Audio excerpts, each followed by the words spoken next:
Ok, podemos iniciar. Bom, pessoal, boa tarde, então, a todos e todas. Sejam muito bem-vindos ao nosso simpósio de convidados número 8, intitulado Imprensa e Produção Editorial, Iniciativas Femininas e Afro-Brasileiras. Nós teremos 5 apresentações, tá? Eu vou seguir a ordem que apareceu no folder de divulgação. Então, nós vamos começar pela apresentação da professora Anelisa Ribeiro.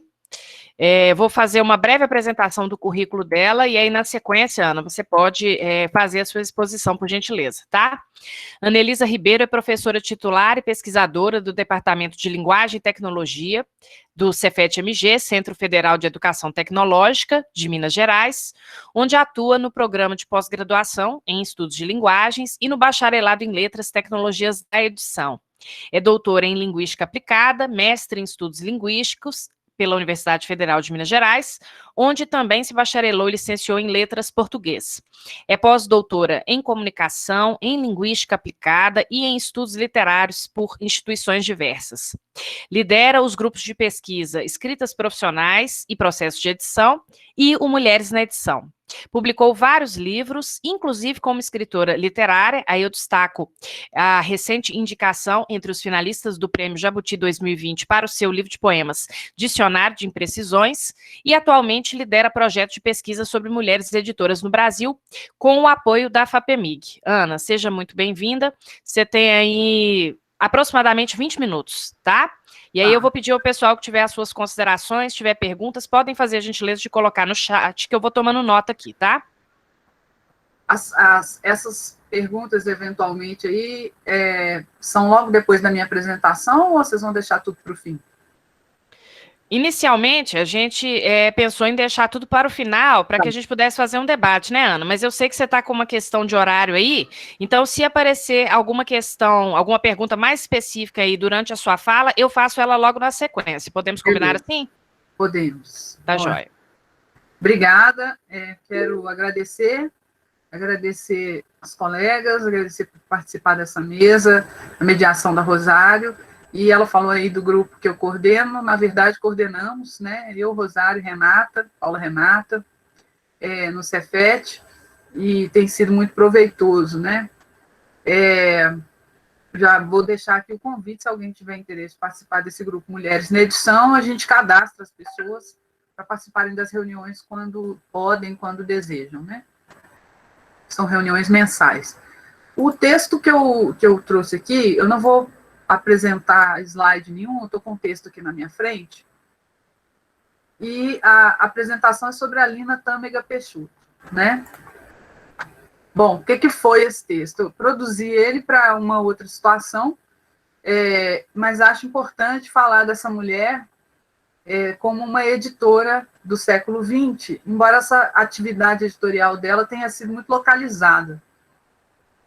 Só que é interessante, porque quando a gente narra as atividades de grupos literários, aí por todo lado, né, em toda parte do país, tem eu estou falando daqueles movimentos, entre aspas, né, essas coisas que entram para a história, como movimentos literários, revistas literárias, né, uma revista que acaba fundando um movimento. A gente sabe de várias, né? E geralmente os grupos responsáveis por essas revistas são narrados, né, como grupos que fundaram o movimento X ou Y, movimento modernista, para falar um bem famoso, né?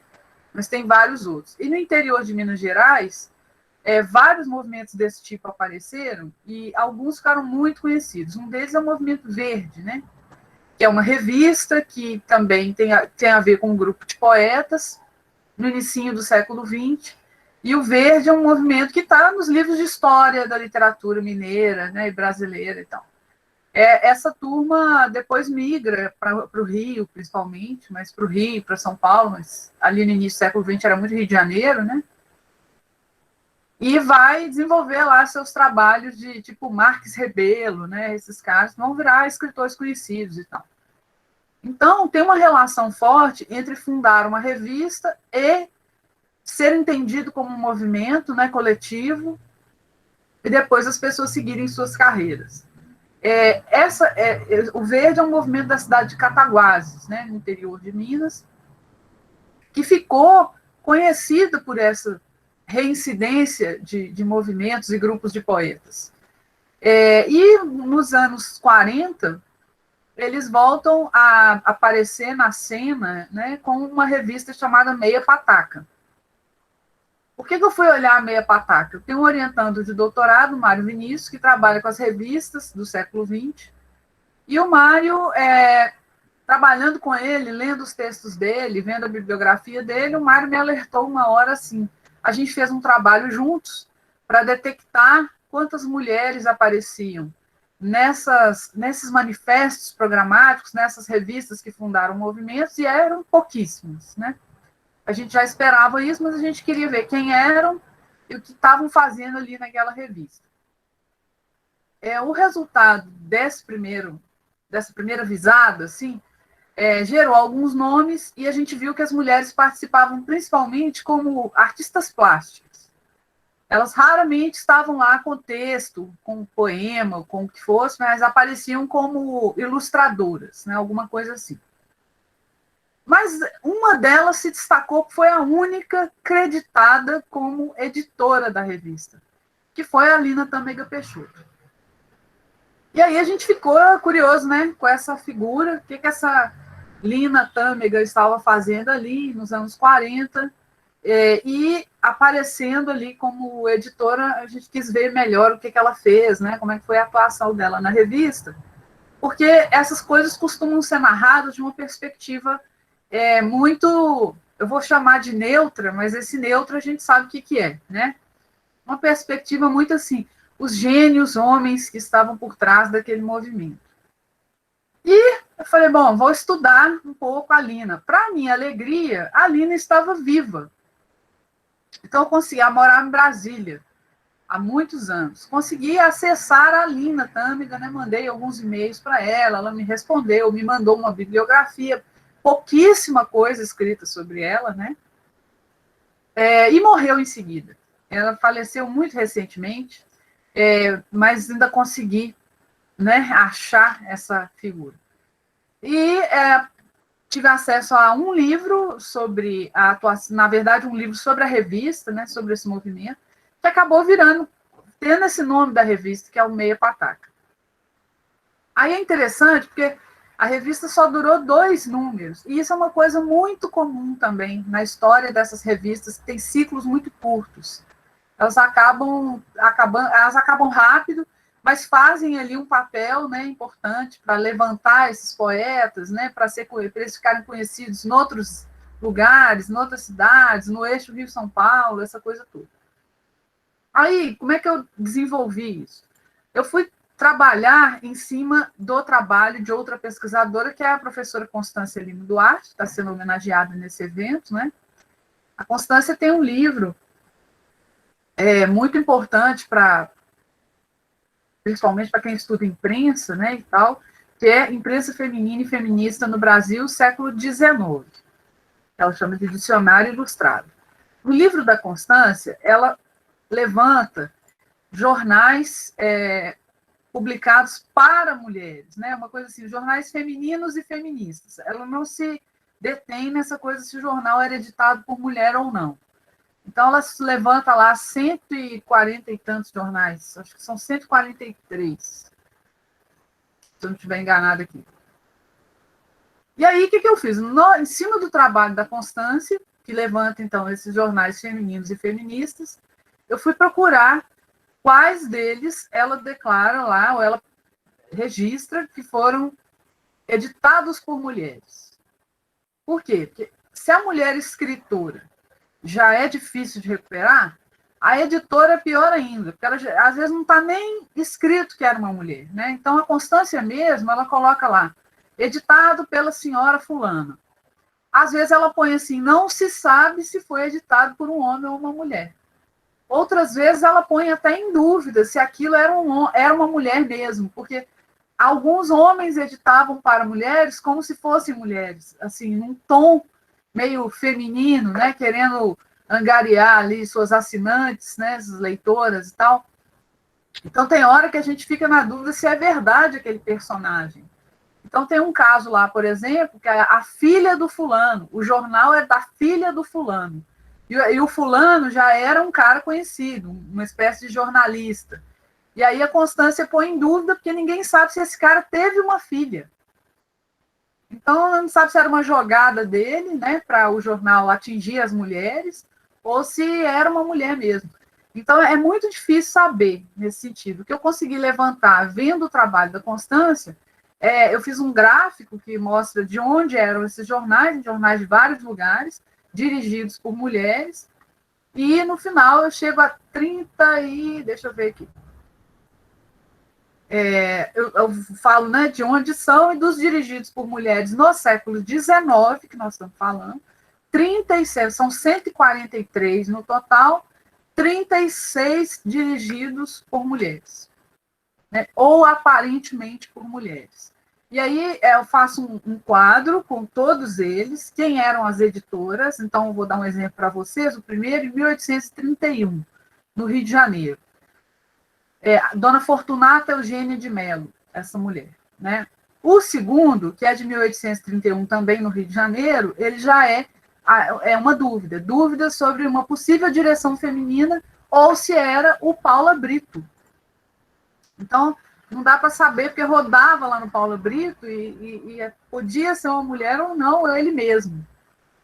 E eles têm nomes muito interessantes, né? A verdadeira mãe do Simplício, né? Uns jornais com os nomes assim. E aí vem 1833, em Porto Alegre, tinha a Maria Josefa Barreto, que é conhecido porque é a Belona irada contra os sectários de Momo, né? Eles têm os títulos. Depois, em Porto Alegre também, Maria Josefa Barreto e Manuel de Passos Figueiredo, já com um parceiro, né? Tem um sem identificação, que pode ser uma mulher, no Rio, em 1833. A Mineira, no Rio de Janeiro. Esses nomes deixam a gente em dúvida também, né? A Mineira, no Rio de Janeiro, se for uma mulher mesmo.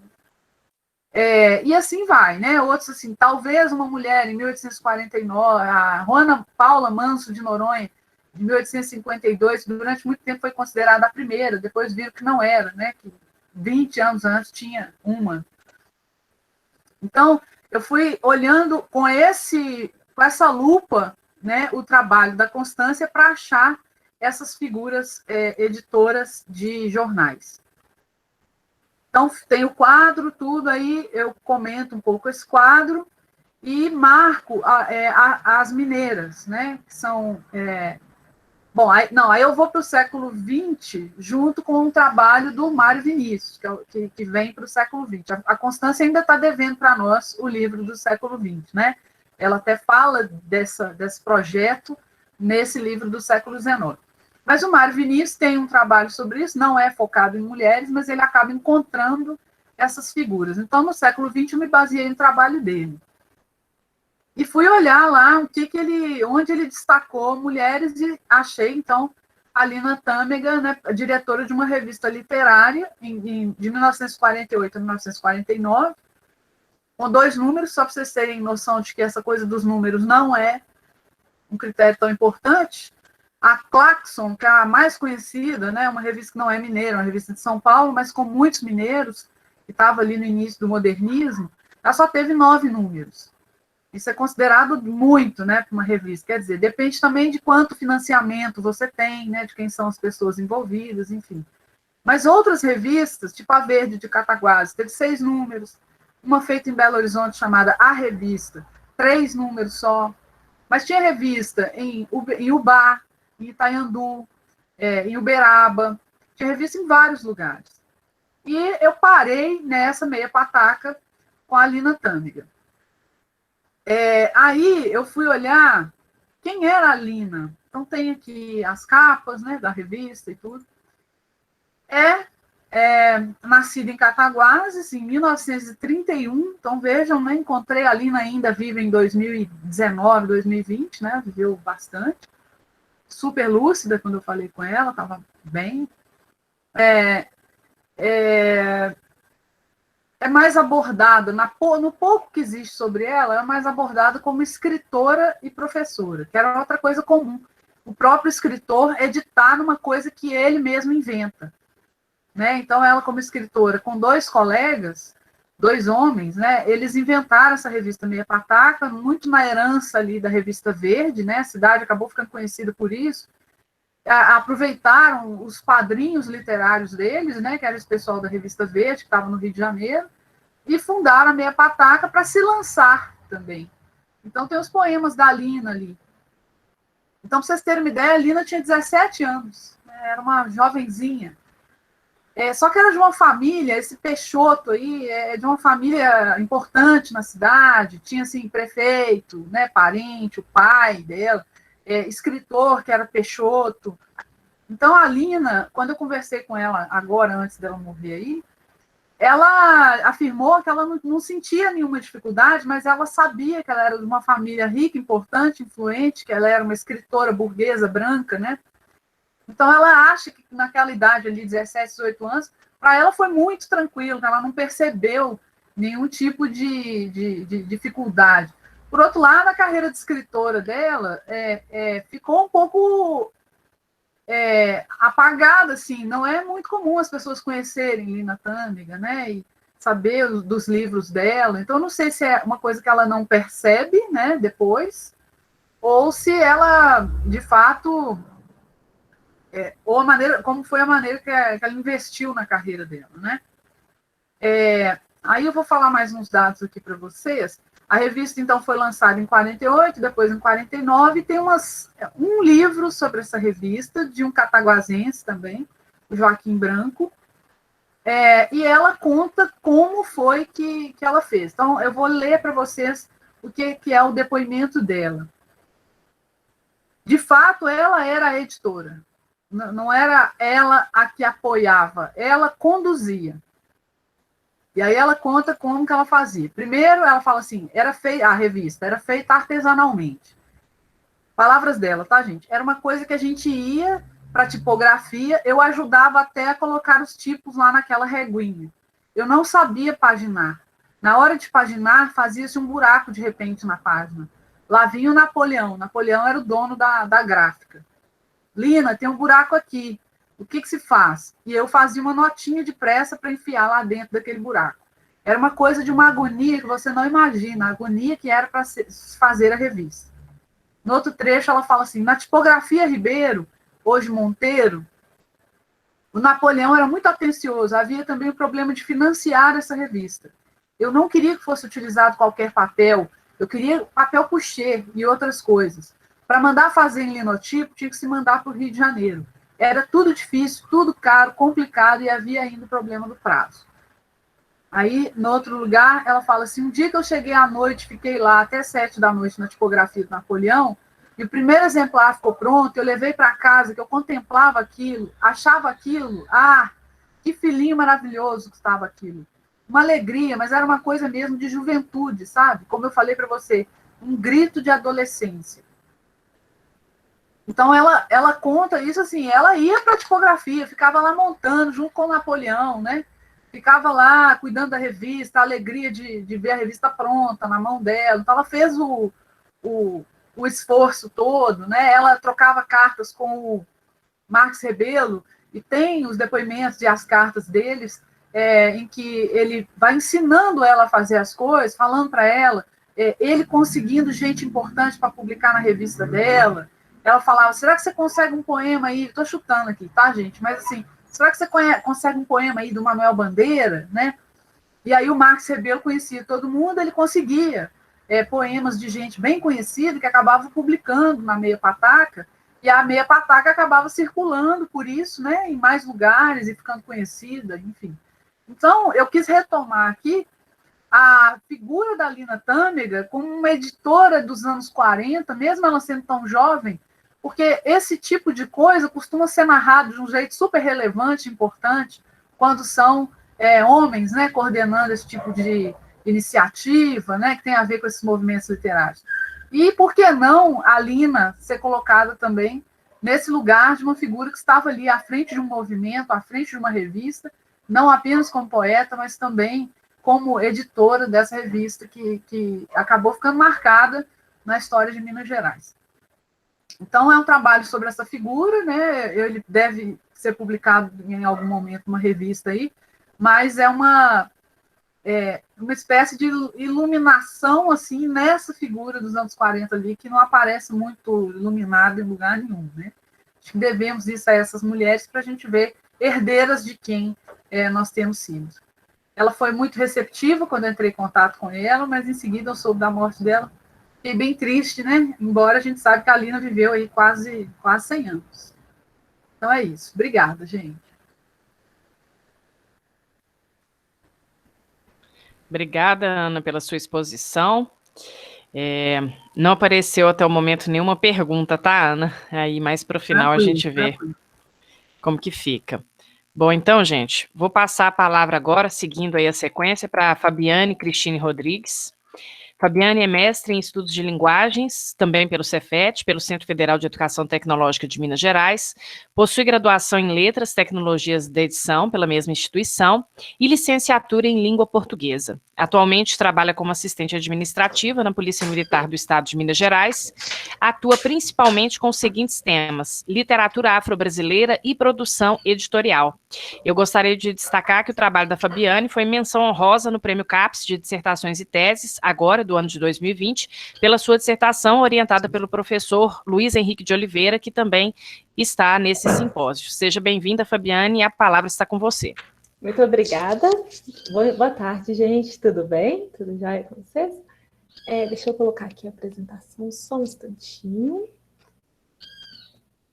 Então, para esse simpósio, eu pensei em trazer um outro recorte, um outro desdobramento.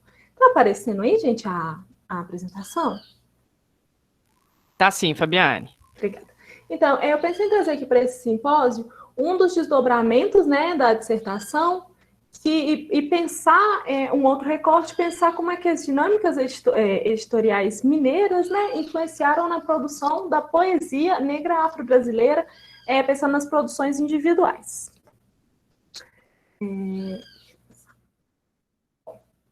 Então, esse trabalho vai investigar algumas das lacunas existentes na história editorial brasileira, no cânone literário brasileiro e no mercado editorial brasileiro, para dialogar sobre os espaços ocupados pela literatura negra afro-brasileira, focalizando nas produções individuais de poesia negra afro-brasileira, para compreender como se dá sua trajetória em um espaço situado, em geral, às margens do campo canônico. E é importante ressaltar que a gente entende, né, campo literário como um espaço social em que ações individuais e coletivas se influenciam mutuamente, envolvendo a produção, a circulação e o consumo do material literário, intrinsecamente relacionado à noção de valor e modificado de acordo com a posição que os atores ocupam na sociedade e no próprio campo, conforme estabelecido por Diego. Bom, então vamos lá. Esse trabalho, então, é um dos recortes, é um dos desdobramentos que, quando a gente, né, professor Luiz e eu, finalizamos a dissertação, eu percebi que existiam algumas lacunas, alguns desdobramentos possíveis, e agora, nesse momento, depois da correria, né, da escrita e tudo mais, eu estou me debruçando sobre alguns deles. Um desse foi perceber como que as coisas, que eu já apresentei até em outros lugares, foi perceber como que se dava a edição das obras de poesia individuais escritas por mulheres negras, e esse outro que eu trago aqui é perceber como que acontecem essas articulações de poesia negra afro-brasileira individuais, como que elas acontecem aqui em Minas Gerais, desculpa, como que elas acontecem aqui em Minas Gerais. Que aí, com esses recortes mais específicos, é interessante que a gente vai percebendo outros panoramas. Como que aconteceu o levantamento dos dados? A partir do levantamento estatístico das produções, realizado a partir dos dados disponibilizados pelo portal Literafro, foram conduzidas análises organizadas por temas como a relação entre autor e a quantidade de obras, e a quantidade de publicações individuais, os períodos e frequências de publicações, as quantidades de publicações autorais por casa editorial e a distribuição geoespacial de tais publicações pelo Brasil, para entender e estabelecer um panorama da trajetória evolutiva da poesia negra afro-brasileira e das dinâmicas editoriais. Então, o site que a gente utilizou para fazer o levantamento de dados foi o portal Literafro. É importante, a escolha do portal é tanto pelo caráter que ele tem, muito de vir de uma pesquisa científica, de uma longa pesquisa científica, de como os dados, para integrarem o portal, eles passam por um crivo muito criterioso para os autores estarem na lista. Tem que ser autor que tem uma periodicidade de publicação, tem que ter um engajamento com a causa, né, afro-brasileira, tem que ter a questão da autoria, linguagem, ponto de vista enunciativo, e a intenção de formação de um público leitor. Então, a escolha do portal foi por isso, né, pela seriedade como aborda a literatura afro-brasileira. Aí no portal, essa é a primeira tela, né, do portal que a gente acessa. Quando a gente clica em autoras ou autores, que é separado por gênero também, a gente tem uma lista dos autores, né, do nome dos autores, e clicando em um dos autores, a gente consegue ver mais informações sobre ele.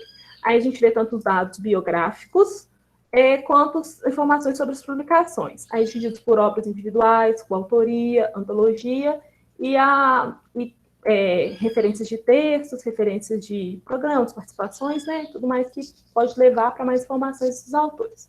São os links, né, que o site faz.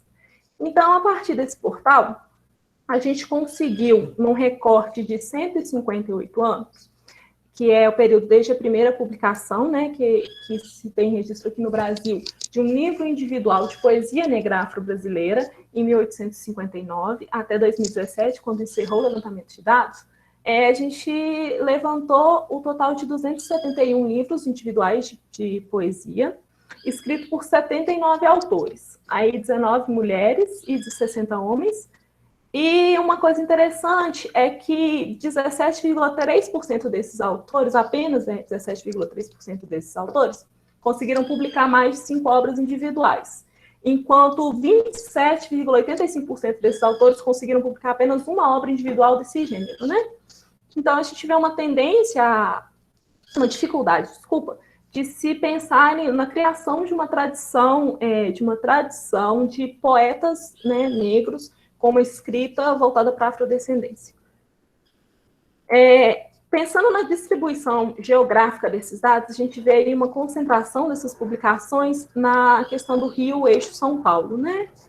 Por quê? E coincidentemente, ou não, né? Não é coincidência no caso, que são as áreas que se concentram maiores PIBs, maior industrialização e tudo mais. Então, a gente vê de novo como que a questão econômica, né, as questões econômicas também elas vão se atrelar nas questões editoriais, né, os campos eles se comunicam, como que a parte econômica vai afetar a parte de edição, a parte editorial, a parte de produção de literatura, de estabelecimento mesmo de vertentes literárias, de autores e tudo mais. Quando a gente pensa, então, de forma geral, nas casas e nos meios editoriais pelos quais essas publicações surgiram, a gente tem que a maior parte delas foi por edições do autor, né? Que grande parte delas foi por edição do autor, né? 67 obras. Depois de edições do autor, a gente tem, saindo por uma casa editorial, 22 edições que saem pela Amasa Edições, que é uma editora voltada para essa camada, né, do mercado, voltada para edições afro-brasileiras. Então, é uma editora que tem esse compromisso, que tem esse comprometimento, e que fica aqui em Belo Horizonte, né? Fica aqui em Minas. Sem as informações, a gente não conseguiu obter essas informações em 12 publicações, e em 85 casas editoriais, selos editoriais, meios editoriais, conta com uma publicação apenas. Então, a gente vê que é bem disperso esses números, né? Bem disperso esses dados. É mais difícil a gente ver em grandes editoras. Então, um autor conseguir publicar um livro de poesia, um autor negro conseguir publicar um livro de poesia voltado para a afrodescendência, para a negritude, dentro dessas editoras, né? Sem ser, então, as editoras de nicho, as editoras voltadas especificamente para essa literatura. A gente, então, percebe essa dificuldade de inserção no mercado geral. Pensando, então, só em Minas Gerais, a gente conseguiu mapear 52 livros publicados só aqui no estado de Minas Gerais, 50 em Belo Horizonte e 2 em Nova Lima. Isso com os dados disponíveis em 2017 do Literato. E aí, quando a gente pensa nisso, a gente vê que a maior parte dessas edições, né, como dito anteriormente, saíram pela Amasa Edição. 22 edições foram publicadas pela Amasa e 6 publicações por edição do autor.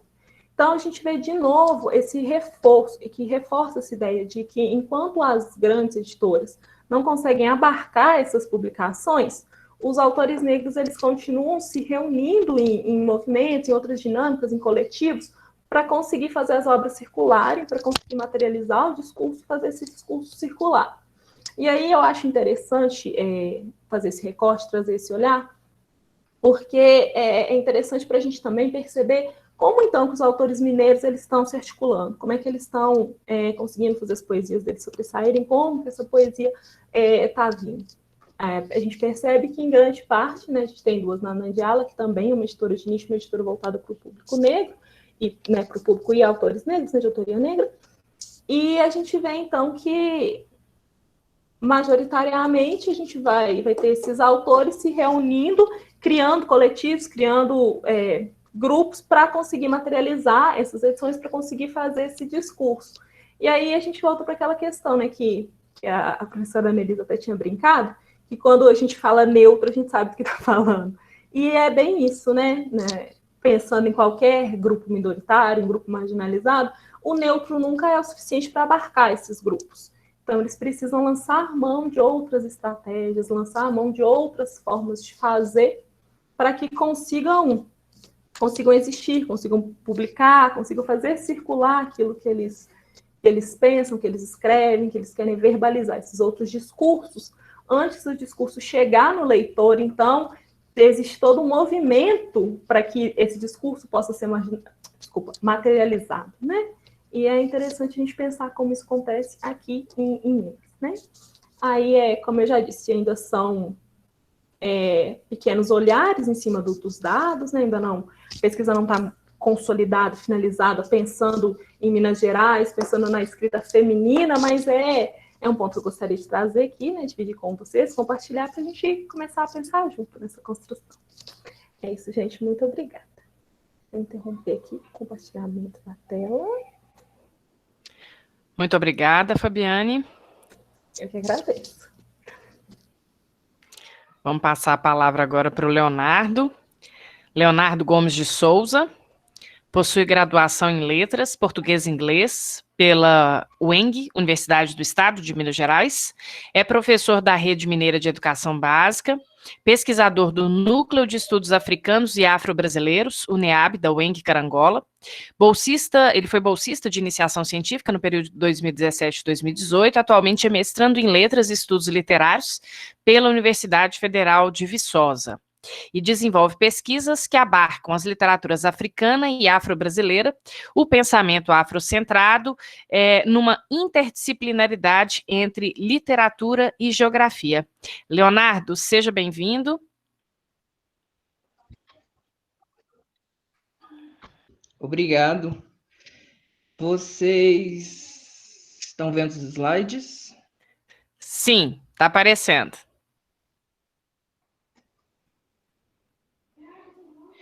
Então, obrigado pela acolhida. Eu intitulei essa fala como Ponciá Vicêncio, um olhar afrocêntrico. Essa apresentação parte aí das reflexões feitas no meu trabalho de conclusão de curso e um pouco do que eu estou pesquisando agora no mestrado. Né? E, bom, a gente pretende aí fazer uma leitura a partir dessa afrocentricidade da Conceição Evaristo e mais propriamente da sua obra, né? Ponciá Vicêncio. Então, para início de diálogo, né, eu trago essa fala do professor Eduardo de Assis Duarte, quando ele, no seu artigo, tenta caracterizar um pouco o que seria essa literatura afro-brasileira. É claro que ele traz outras dimensões dessa literatura, mas eu vou ressaltar isso que ele fala nesse ponto aqui. Uma literatura caracterizada por um ponto de vista ou lugar de enunciação política e culturalmente identificado à afrodescendência como fim e começo. Ou seja, é uma literatura profundamente arraigada nesse processo de identificação, né? esse eu enunciativo afro-brasileiro, né, e tudo mais, pela trajetória que esses sujeitos fizeram, pela sua história, pela sua memória, por uma série de detalhes, né, e processos muito próprios desse coletivo, né, muito próprio dessa população. Então, o que eu chamo a atenção é o seguinte, para um olhar mais atento para esses detalhes, né, para um olhar mais atento sobre esse processo de identificação político e cultural, uma das possibilidades de olhares, né, um olhar trabalhado para reconhecer e ressaltar isso, né, poderia vir a partir de uma perspectiva afrocêntrica, que, segundo Molefi Assante, né, seria um tipo de pensamento, prática e perspectiva que percebe os africanos, e aqui africanos a gente está estendendo também a todos os afrodescendentes, né, como sujeitos e agentes de fenômenos atuando sobre sua própria imagem cultural e de acordo com seus próprios interesses humanos. Então, por perceber a produção, por exemplo, da Conceição Evaristo como um processo, né, com um olhar afrocêntrico, seria ressaltar, de alguma maneira, todo esse processo de identificação que está na gênese dessa literatura, que trabalha esse sujeito negro não como um ser passivo, mas que trabalha esse sujeito negro como um agente da sua própria história, como uma potência que traz essa visão desse sujeito para além daquilo pelo qual ele foi taxado, né? Percebe esse sujeito mesmo como um agente da sua própria história, como alguém perpassado por um complexo cultural, político, e isso se faz presente no texto, né, da Conceição Evaristo. Então, assim, tendo isso em mente, né, toda essa questão da definição da literatura como esse processo de identificação, e essa identificação sendo olhada por uma perspectiva afrocêntrica, eu trago aqui um recorte da obra da Conceição, que é um pequeno fragmento para a gente pensar algo nesse sentido. O romance da Conceição Evaristo, né, o romance Poncia Vicência, ele termina dessa maneira, assim, com essas palavras, né? Lá fora, no céu cor de íris, um enorme angorô multicolorido se diluía lentamente, enquanto Poncia Vicêncio, elo e herança de uma memória reencontrada pelos seus, não se perderia jamais, se guardaria nas águas do rio.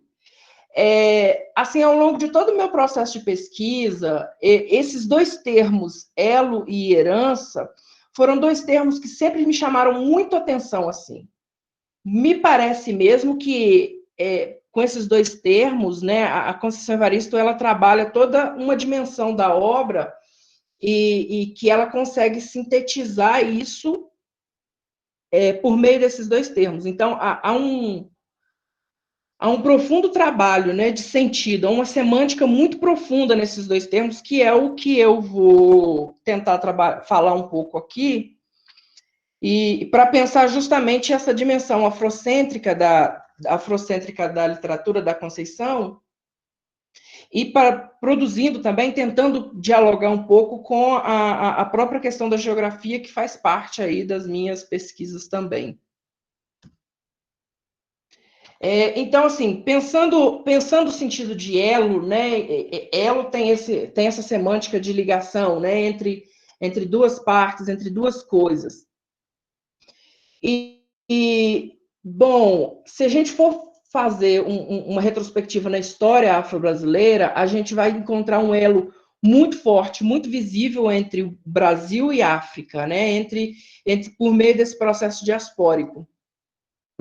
Então, a diáspora, entre as diversas possibilidades de análise que a gente tem aí, a gente pode entender a diáspora como um movimento de desreterritorialização, né? E aí eu já digo o que é que eu entendo como base disso, que é justamente o conceito de território, que aqui é definido como um espaço que é definido e delimitado por e a partir de relações de poder. Então, a base mesmo para esse processo de formação territorial, né, e análise da diáspora nessa linha está justamente nessas relações de poder. Um outro geógrafo, Rasbar, vai dar uma outra noção que para mim também é muito cara, assim, né, de que o território aqui é, antes de tudo, um território simbólico, ou um espaço de referência para a construção de identidades. Nesse sentido, assim, a própria literatura afro-brasileira, de certa forma, ela tem uma dimensão territorial, né, como um espaço de construção de identidades, como um espaço onde essas relações de poder, aí, intratexto, né, e extratexto, a gente viu a apresentação da colega agora acabando de falar dessa dificuldade de publicação, né, dessa necessidade de se organizar e de se estruturar para que se possa divulgar essas obras, publicar e tudo mais. Isso está mesmo ligado a essas relações de poder. Nesse sentido, a própria literatura brasileira, né, esse próprio processo de publicação está inserido nessa lógica territorial. Mas, entendendo o território assim, e vendo diáspora como esse movimento, né, que está ligado a essas relações de poder e também está ligado a essa construção das identidades, o processo de desreterritorialização é justamente esse movimento, né, daquilo que estava em África, daquilo enquanto cultura, enquanto conhecimento, enquanto saber, e daqueles que estavam em África, enquanto sujeitos, né, que foram escravizados e trazidos de maneira forçosa para o Brasil, e a reterritorialização, né? É como esses sujeitos se reorganizam, se reestruturam ao longo dessa história, ao longo dessa trajetória. Então, entendendo Elo como aqui uma possibilidade de análise, né, como um sinônimo para esse movimento, né, de saída de África e chegada ao Brasil, e de como essas possibilidades se reconfiguraram, eu vejo a literatura afro-brasileira, e aí, olhando a obra da Conceição Evaristo Ponciá Vicêncio a partir dessa lógica afrocêntrica, eu a entendo dentro de um processo maior que eu vou falar um pouco mais à frente. A gente nunca pode esquecer, por exemplo, que esses elos, né, eles não foram forjados de uma maneira amistosa, né, muito pelo contrário, eles foram forjados com fios de ferro, e a gente nunca pode esquecer, né, que as populações, como disse Silveira Mello, que as populações escravizadas que tiveram sua humanidade desterritorializada, quando estabelecidas como mercadoria no regime escravagista, o que lhes tirava sua autonomia diante da estrutura colonial, impossibilitando ainda articulações ou diálogos com outros agentes. Ou seja, esse processo de construção, esse processo de reterritorialização, né? E aí eu percebo a formação e a construção própria da literatura afro-brasileira nesse sentido, como parte do movimento reterritorializador dessa população negro-africana em solo brasileiro, que esse processo nunca foi feito de maneira amistosa, amigável, né, ou qualquer outro termo que a gente queira usar nessa linha de raciocínio, né? Ela foi feita mesmo por um outro termo que esses próprios autores, Silveira e Mello, vai usar, que é justamente o que eles chamam de desterritorialização da humanidade, né? Esses sujeitos tiveram suas humanidades roubadas, digamos assim. Bom, e se a gente pensa em herança, a herança se dá a partir de algo que veio antes, né?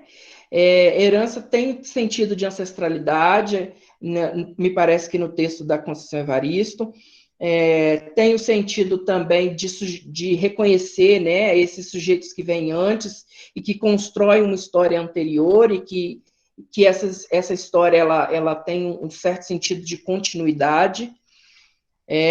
Nesse sentido, a própria literatura afro-brasileira, e entendendo isso a partir do texto da Conceição Evaristo, tem uma forte ligação com a figura do griot, né? Me parece mesmo, e aí eu acho que é uma questão que eu estou pensando, né? Não é uma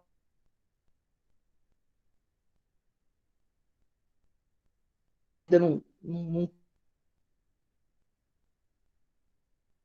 tem uma coisa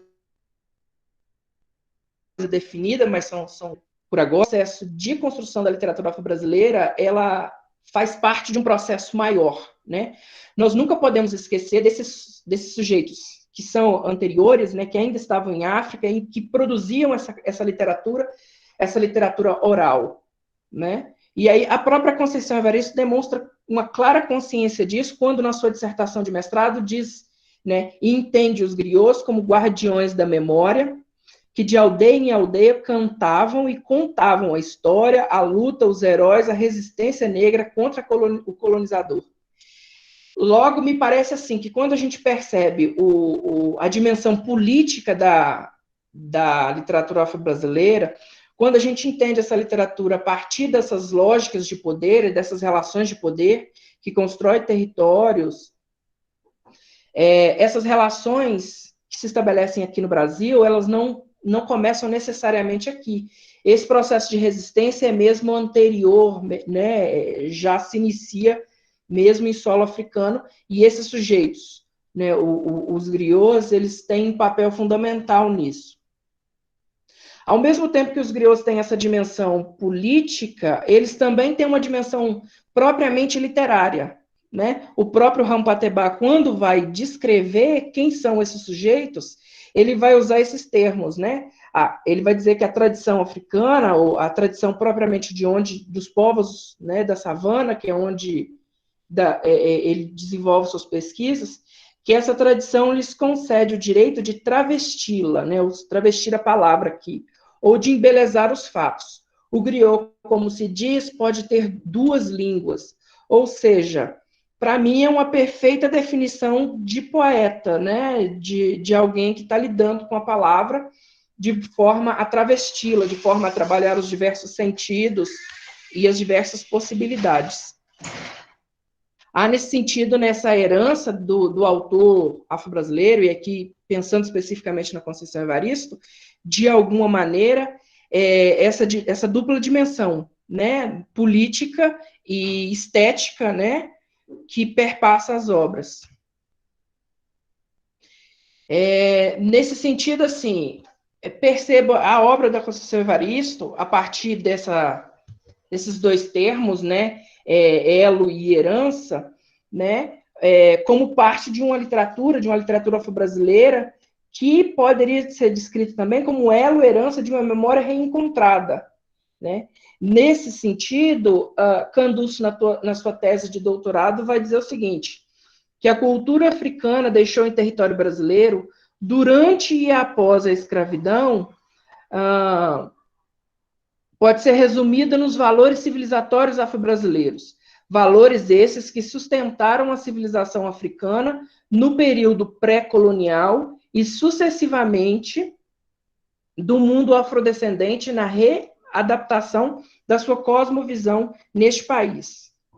Ou seja, a literatura afro-brasileira, né, como dentro de uma perspectiva afrocêntrica, recuperaria esses elementos, né, recuperaria esses valores civilizatórios, né, forjados em África e trazidos para o Brasil por meio da diáspora. Nesses termos, que eu entendo de alguma maneira como elo e herança dessa memória perdida e reencontrada, para usar mesmo a própria metáfora da Conceição Evaristo, né? Bom, a pesquisa ainda está nos seus inícios, né? Assim, esse ano foi muito confuso por conta da pandemia, mas essas são algumas coisas que a gente vem pensando, né? Aqui estão algumas das referências usadas, né? E seria isso, né? Obrigado pela escuta de vocês. Deixa eu interromper aqui. Leonardo, nós aqui agradecemos sua apresentação, tá? Obrigada. E nós vamos passar a palavra agora ao professor Luiz Henrique Silva de Oliveira, que é doutor em Teoria da Literatura e Literatura Comparada pela UFMG, onde também concluiu pós-doutorado em Estudos Literários. Atualmente é professor do Programa de Pós-Graduação em Estudos de Linguagens, da Graduação em Letras e do Ensino Técnico do Centro Federal de Educação Tecnológica de Minas Gerais, Cefet-MG. É coordenador do Grupo Interdisciplinar de Estudos do Campo Editorial, GES, integrante do Núcleo de Estudos Interdisciplinares da Alteridade, o NEA-UFMG, e membro do Comitê Gestor do Portal Literafro.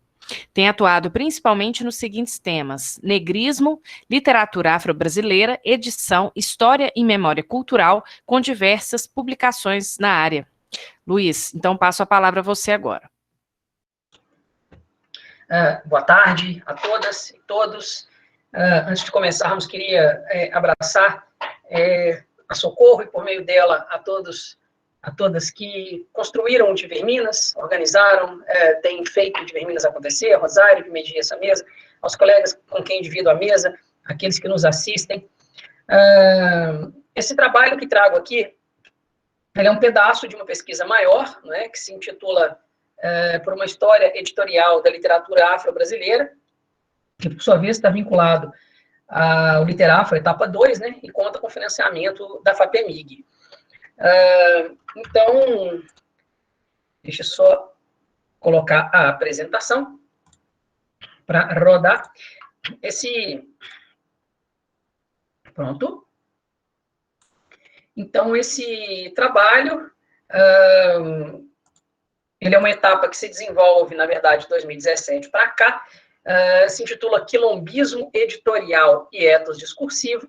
A nossa tentativa aqui é entender como que as editoras negras, entendendo essas editoras negras, por meio daquilo que eu chamo de quilombos editoriais, né, como essas editoras negras ou quilombos editoriais se posicionam no campo, entendendo que essas editoras ou quilombos editoriais são responsáveis por significativa parcela da publicação de autores negros brasileiros, né? Então, desde trabalhos como História Editorial do Romance Afro-Brasileiro, História Editorial do Conto Afro-Brasileiro, Iniciação Científica da Fabiane, História Editorial da Não Ficção Afro-Brasileira, trabalho recentemente concluído, submetido, História Editorial da Poesia Afro-Brasileira, trabalho também da Fabiane, nós tentamos entender como que essas editoras, portanto, que sustentam a produção literária desses autores negros se colocam.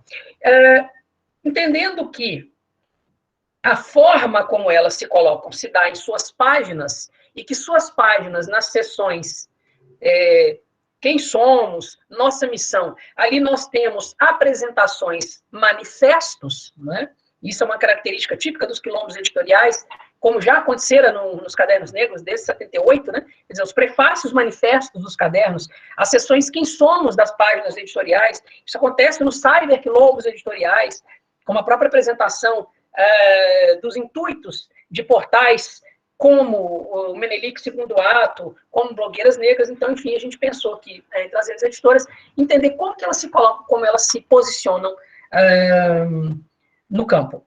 E aí a gente chega a dois eixos de posicionamento. Um se dá pelo quilombismo, e aí a gente vai dizer um pouquinho do que a gente está entendendo como quilombismo, mais especificamente o quilombismo editorial, que se constrói discursivamente por meio de um ethos, que não é apenas discursivo, mas é escrevivencial discursivo. Então, nós partimos da definição de quilombo, né, do bando quilombo, como acampamento ou fortaleza, e vamos entender acampamento ou fortaleza como espécie de fortificações metafóricas no campo da cultura. Partimos também da definição de quilombo de José Correia Leite.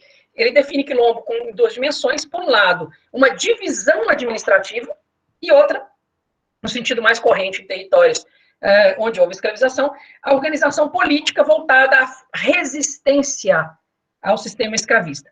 Para Henrique Cunha Júnior, o quilombo, do ponto de vista de seu recorte cultural, ele era um espaço para livres, e esse plural não é gratuito, livres manifestações. Agora, além dessas definições do termo, nós vamos pegar a lógica do quilombo, por meio de Abdias do Nascimento, quilombismo, entender o quilombismo, não é? Portanto, como uma prática situada num território de resistência, território aqui, em que pese a gente não definir, não é propósito da gente definir território e espaço, por exemplo, essa definição da geografia não nos interessa, nós vamos entender o quilombismo como território de resistência cultural, mais especificamente o território editorial de resistência a práticas epistêmicas funestas de apagamento à produção do negro brasileiro. O quilombismo como conceito, segundo Abdias do Nascimento, ele é mecanismo de resistência ao que ele chama de menticídio. Então, muito antes do epistemicídio, não é, já se falava em menticídio. Lembrando que o trabalho do Abdias é dos anos 80. Então, o Abdias também pensa que o quilombismo pretende implantar uma forma pan-africana de existência, quer dizer, uma espécie de fratria entre todos os povos africanos, responsável, processo e produto daquilo que ele chama de comunitarismo, vale dizer, a ação do coletivo negro nunca é individual, ao fim e ao cabo ela também traz o seu recorte coletivo, né? Bom, no trabalho de 2017, nós tentamos criar o conceito de quilombo editorial, ou de quilombismo editorial como prática, a partir das noções que estavam dadas de quilombo, e aí nós propusemos que, por quilombismo editorial, entendemos um conjunto de iniciativas no campo editorial, iniciativas comprometidas com a difusão de temas especificamente ligados ao universo afrodescendente, com claro propósito de alteração das configurações do imaginário social predominante. Os quilombos editoriais possuem caráter deliberadamente independente. A gente pode até discutir o vespeiro que vem a ser o conceito de independente. Seus autores são preferencialmente negros ou brancos comprometidos com o combate ao racismo em todas as suas formas. O catálogo é vasto e diverso, com ênfase em ciências humanas, arte e cultura. Possui um nítido projeto de intervenção político-intelectual a fim de criar debates e formar leitores sensíveis à diversidade em sentido amplo. Espaço de ação e resistência ao bloqueio tácito no campo editorial brasileiro. Para entender, então, discursivamente como se dá a prática quilombola editorial, nós vamos recorrer ao conceito de ethos, do Dominique Manguenot. Entendendo o ethos aqui na sua dimensão discursiva, vale dizer a imagem de si no discurso que criam as instâncias enunciadoras. Por que eu estou chamando de instância e não sujeito? Porque eu estou falando de casas editoriais e não de sujeitos editores. Daria para a gente pensar a pessoa física do editor, por meio de seu ethos, e o ethos da casa editorial. O ethos da casa editorial, que me interessa mais de perto aqui nesse trabalho. O Dominique Manguenot vai dizer que toda fala procede de um enunciado encarnado, então esse enunciado encarnado, ele nos interessa como conceito, porque esse enunciado está encarnado num sujeito, por sua vez, em uma página que tenta transmitir os propósitos editoriais, os seus propósitos editoriais, não é? Entendendo que mesmo quando escrito, o texto é sustentado por uma voz. Então, nós vamos tentar entender a voz editorial que está apresentando essas casas editoriais com uma série de propósitos, e a gente vai ver quais são. Então, o que nos interessa mais especificamente é analisar o propósito dispositivo de fala, o próprio dispositivo de fala, né, como instância subjetiva e que está calcada num elemento fiador, que é aquilo que é dito. Não é? Isso vai ficar explícito quando a gente for analisar as seções Quem Somos das editoras. Não é? Só que, como o objeto é que pede a teoria do Manguenot por si não daria conta, porque o ethos não é meramente discursivo, mas é escrevivencial discursivo, uma vez que o discurso de apresentação das editoras não é dado apenas pela mera enunciação de suas práticas, mas por meio da inscrição da enunciação e das práticas em corpos / páginas, vale dizer, em corpos / iniciativas editoriais, de sujeito casas editoriais, que escrevivenciam a si e ao coletivo de que fazem parte. A nossa escrevivência, vai dizer Conceição Evaristo, não pode ser lida como histórias para ninar os da casa grande. Eu diria, as nossas produções editoriais não podem ser lidas como histórias para ninar os da casa grande, e sim para incomodá-los em seus sonos injustos. Vai dizer Conceição Evaristo ainda que o sujeito da literatura negra tem sua existência marcada por uma relação e por sua cumplicidade com outros sujeitos. Temos um sujeito que, ao falar de si, fala dos outros, e ao falar dos outros, fala de si. Eu reformularia. Temos um quilombismo editorial que, ao falar de si, fala dos outros, ao falar dos outros, fala de si. Temos casas editoriais que, ao falarem de si, falam das outras, ao falarem das outras, falam de si. Eu estou promovendo alguns cortes em função do tempo. Então, escrever e publicar essa vivência escrevivencial, se quisermos, ou essa vivência editorial, se quisermos, e expressa e sintetiza. Expressa e sintetiza. É, portanto, um ato político. E assim se colocam essas casas editoriais, como casas atuantes do ponto de vista político na cena cultural brasileira. Então, se a gente pudesse pensar o quilombismo editorial e o ethos escrevivencial discursivo do ponto de vista de suas estratégias, poderíamos elencar algumas. Primeiro, o quilombismo editorial se pauta pela resistência ao menticídio e, portanto, ao apagamento da enunciação negra na cena cultural brasileira. Muito parecido com o que a Annelise estava dizendo do apagamento, né, das mulheres, da produção intelectual das mulheres no Brasil. O quilombismo editorial se pauta por elementos fiadores do discurso, que garantem credibilidade desse discurso, mormente pautados em cenas de resistência do coletivo negro brasileiro. O quilombismo editorial, por meio de seu ethos discursivo, é pautado ainda por um senso de comunitarismo, falar de si é falar pelos outros, falar dos outros é falar de si. Retoma aqui o combate ao menticídio e por uma atualização daquilo que o Abdias Nascimento estava chamando de panafricanismo, vale dizer, falar de si é também falar dos outros. Não sei se as imagens estão nítidas, eu enxergo muito pouco, e talvez não estejam, pela, enfim, questão da qualidade dela e da própria projeção. Mas eu vou pegar aqui alguns exemplos.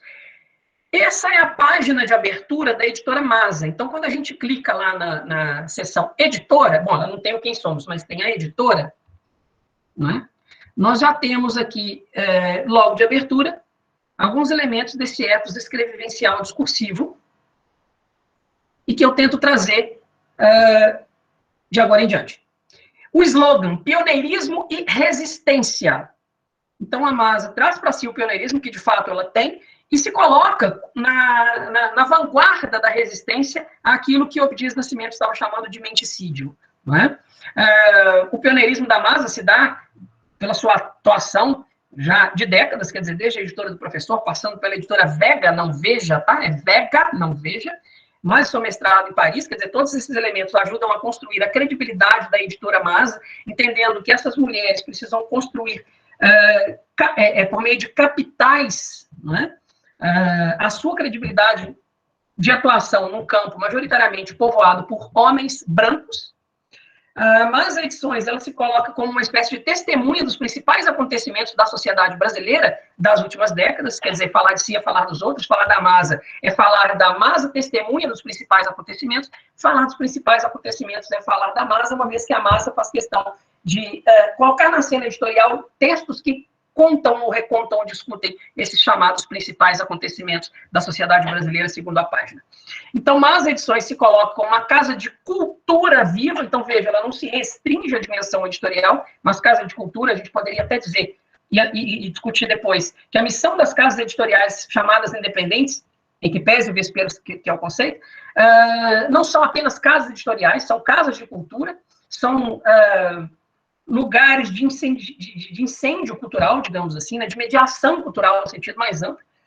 A editora Masa também se coloca em compromisso com o senso comunitarista e de combate ao menticídio. Quando a gente vai para outra editora, eu vou pular Palas, para dar tempo de a gente falar de várias outras. Quando a gente vai para essa aqui, a Nandiala, né, nós temos a seção editora, que seria uma espécie de Quem Somos, e aí de cara a gente já vê, pelas fotos né, uma reencenação metafórica da diáspora, se quisermos. A questão, as imagens falando, né, de alguma maneira, por si, pelo senso de comunitarismo, mas vamos especificamente a essa análise da página de apresentação da Nanjala. Bom, então, primeiro ponto, o senso de comunitarismo é reencenado, porque as imagens da coletividade estão em primeiro plano, o uso do nós, quer dizer, do primeiro plural, falar de um é falar do outro é falar de um, né? O destaque às parcerias editoriais que são estratégicas, portanto, o elemento fiador do discurso aí, a ser construído na página é o apoio na ancestralidade e o cuidado estético e editorial. O elemento de resistência apontado se dá nessa construção discursiva aqui, possui como propósito ideológico, bom, todas têm propósito ideológico, toda casa editorial, até as que são neutras, como já foi dito anteriormente, tem lá o seu propósito ideológico, mas, enfim, possui como propósito ideológico a luta contra o racismo e o sexismo, luta mediada pela leitura em favor do respeito à diversidade. A página agora já fala em bibliodiversidade. Existe uma reencenação, ou uma atualização dessa ideia de pan-africanismo na lógica do Abdias, né? Falar de si, falar dos outros, o resgate da cultura dos povos afrodescendentes e o combate ao menticídio por meio da viabilização de espaço para a diversidade de produções de autores e linhagens negro-brasileiras. Um caso interessante também é a editora Malê, né? Aqui a apresentação da editora Malê, então ela já vem de cara com os somos, trazendo homem e mulher na capa, enfim, já se coloca o texto de abertura. Na sequência, ela apresenta a linha editorial, e aí é só no rolar da página para baixo. Então, do ponto de vista da resistência, a Malê adota um discurso mais ameno, contudo, as intenções não são nada amenas, e as ações são bastante intensas. Então, como uma casa editorial, que também é uma casa de mediação cultural, para além de editar textos, a Malê publica a revista Maim, coordena e elabora o prêmio Malê de Literatura, possui uma presença bastante marcante em feiras, em festas literárias, e tem o canal Malê. Então, portanto, configurando aquilo que a gente poderia chamar de um cyberquilombo editorial também. Possui seus elementos fiadores do discurso justamente nessa presença vasta e diversa, não no campo literário, mas naquilo que eu poderia chamar na vida literária contemporânea.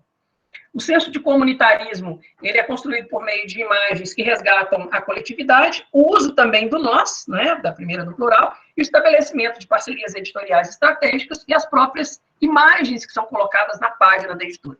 O combate ao menticídio também se dá por meio da ampliação da diversidade, entendendo essa diversidade como bibliodiversidade. E falar de si e falar dos outros fica muito explícito quando a editora Malê diz que o compromisso dela é com autores brasileiros, africanos e da diáspora.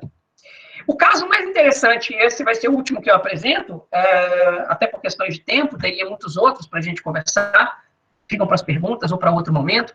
A editora Alguns Toques Negros. A editora Alguns está com as atividades momentaneamente interrompidas, né, uma vez que os dois editores estão nos Estados Unidos estudando, mas ela é a mais empenhada, vamos dizer assim, de todas. Então, ela tem uma página que parece mais um blog, enfim, isso não é à toa, e lá no Somos Alguns, ela se descreve, e ao analisarmos esse texto de descrição, né, da editora Alguns Toques, a gente vê de cara o projeto de resistência ao epistemicídio, ou ao menticídio, se a gente quiser, quando ela se apresenta assim. Infelizmente, a editora Alguns nasce da falta. Eu não vou nem entrar aqui no sentido, das dimensões de sentido que a psicanálise daria ao termo. Aí daria um artigo propriamente dito e à parte.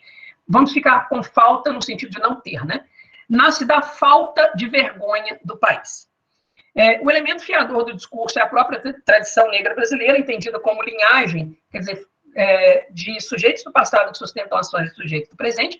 Então, quando o texto diz, temos Maria Firmina dos Reis, Luiz Gama, Machado, Cruz de Souza, Ruth Guimarães, Carolina Maria de Jesus e tantos outros, destaque para o gênero neutro, depois a gente discute isso, como prova irrefutável do nosso fazer literário, independente das condições. Esse independente aqui não é gratuito, também daria para explorar a polissemia que está nele e dos contratempos.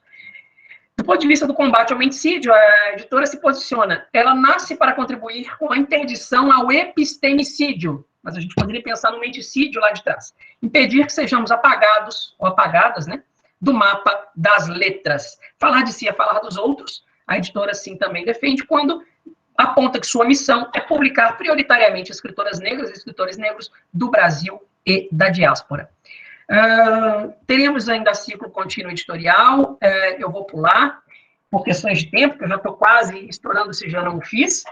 Então, em resumo, o quilombismo editorial constrói o seu ethos, que, a meu ver, não é só discursivo, é escrevivencial discursivo, por meio do estabelecimento de uma noção de comunitarismo, falar de si é falar de todos, de um panafricanismo reencenado, entendendo que editoras e leitores formam uma coletividade contemporânea chamada Nós, quer dizer, uma rede de negros contemporânea, né? Para além da publicação de livros, quer dizer, no final das contas, uma rede de mediação cultural. O claro projeto de resistência ao menticídio é colocado também como prática. O texto aqui funciona como uma espécie de arma que sustenta a resistência. A imagem, ou as imagens, tanto a imagem no sentido enfim, semiótico do termo, como imagem construída pelo discurso, operam como reordenações simbólicas dos negros, e o catálogo condensa a força vital, e aí eu estou entendendo o termo como um patebá, a força vital das práticas editoriais quilombolas.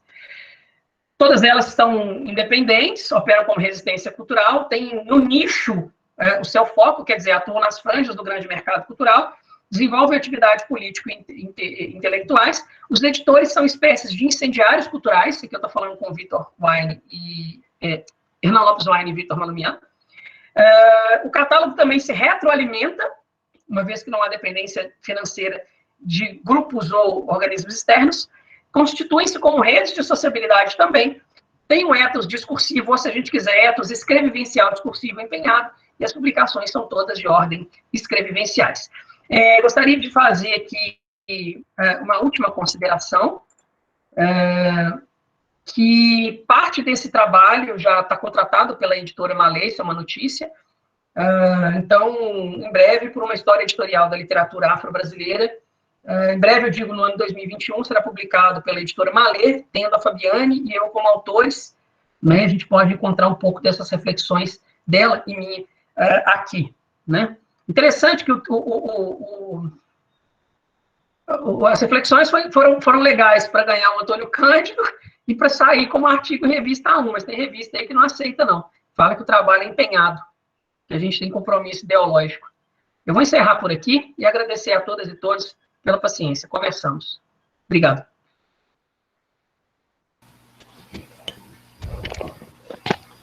Muito obrigada, Luiz, pela sua apresentação. Que boa notícia aí, né? Tá, joia? Que boa notícia que o trabalho da Fabiane vai ser publicado, né? Excelente com a sua participação aí. Na verdade, é um livro contendo as reflexões dela, conto e poesia. Ela reflete romance e não ficção, estou refletindo de cá. Sim, tá. Então, são 4 capítulos diferentes, o livro está contratado pela Malê, agora tem que entregar. Perfeito, excelente notícia, né? Bom, eu passo a minha apresentação, então, vou fazer uma breve... Um pouco esquisita a gente se apresentar, né? Mas, para quem não me conhece ainda, eu sou Maria do Rosário Alves Pereira, sou, bem resumidamente, professora doutora pelo Centro Federal de Educação Tecnológica de Minas Gerais, CEFET-MG, com investigações na área de literatura de autoria feminina contemporânea e também na área de edição. E a minha comunicação, no dia de hoje, ela versa sobre um trabalho que eu desenvolvi ao longo desse ano de 2020, que foi uma pesquisa centrada na editora Mulheres, na extinta editora Mulheres. Então, eu apresentei um recorte desse trabalho também num congresso que foi virtual, é claro, no Uruguai, Rastros Lectores, né? E também esse recorte, ele compõe um texto mais amplo, que faz parte, portanto, de uma investigação mais ampla sobre a editora Mulheres, a ser publicado em 2021, assim espero, né, no formato de livro, né, então vai sair como um capítulo de livro. Então aqui é um breve recorte dessa pesquisa, tá, em que eu vou destacar, salientar alguns pontos que me chamaram a atenção na trajetória editorial dessa editora, que foi uma editora, como nós sabemos, muito relevante aí para o campo, para a configuração de uma crítica, para a formação de uma crítica feminista, né, com mulheres à frente, né, sobretudo a Zaide Musarte, e também é um trabalho que, de alguma forma, se relaciona ao grupo Mulheres da Edição, que, como a Anelisa já mencionou, é um grupo lá do Cefet, um grupo de pesquisa, estão todos e todas convidados a participarem, inclusive agora na pandemia, né, alguém perguntou no chat, ele tem funcionado exclusivamente no formato virtual, que permite a participação de outros pesquisadores do país, e que é um grupo que é composto por inúmeros investigadores em diferentes áreas do conhecimento, mas coordenado por mim, pela professora Anelisa Ribeiro e pela professora Paula Renata Moreira também. Tá? Então, a minha comunicação, ela se intitula, eu vou fazer a leitura do meu texto, Editora Mulheres, Visibilidade Feminina no Mercado Editorial. A história das mulheres editoras no Brasil permanece praticamente no ostracismo. Muito se conhece por meio de manuais sobre a história da editoração brasileira, sobre os homens que atuaram como editores ou mesmo idealizaram casas editoriais. Nomes masculinos, como os de Monteiro Lobato, José Olímpio, Jorge Zahar, são familiares àqueles que se propõem a conhecer a história da edição no Brasil. No entanto, a participação feminina é pouco mencionada, o que passa a falsa impressão de que as mulheres simplesmente não se dedicaram às questões editoriais, ao menos não como editoras propriamente ditas, ou ocupando cargos de maior prestígio e responsabilidade nas casas editoriais. Quando observamos de mais de perto, no entanto, percebemos que houve sim uma atuação feminina relevante nessa área, a qual carece de investigação acurada. Regina Dalcastan, em Literatura Brasileira, um território contestado, afirma que todo espaço é um espaço em disputa.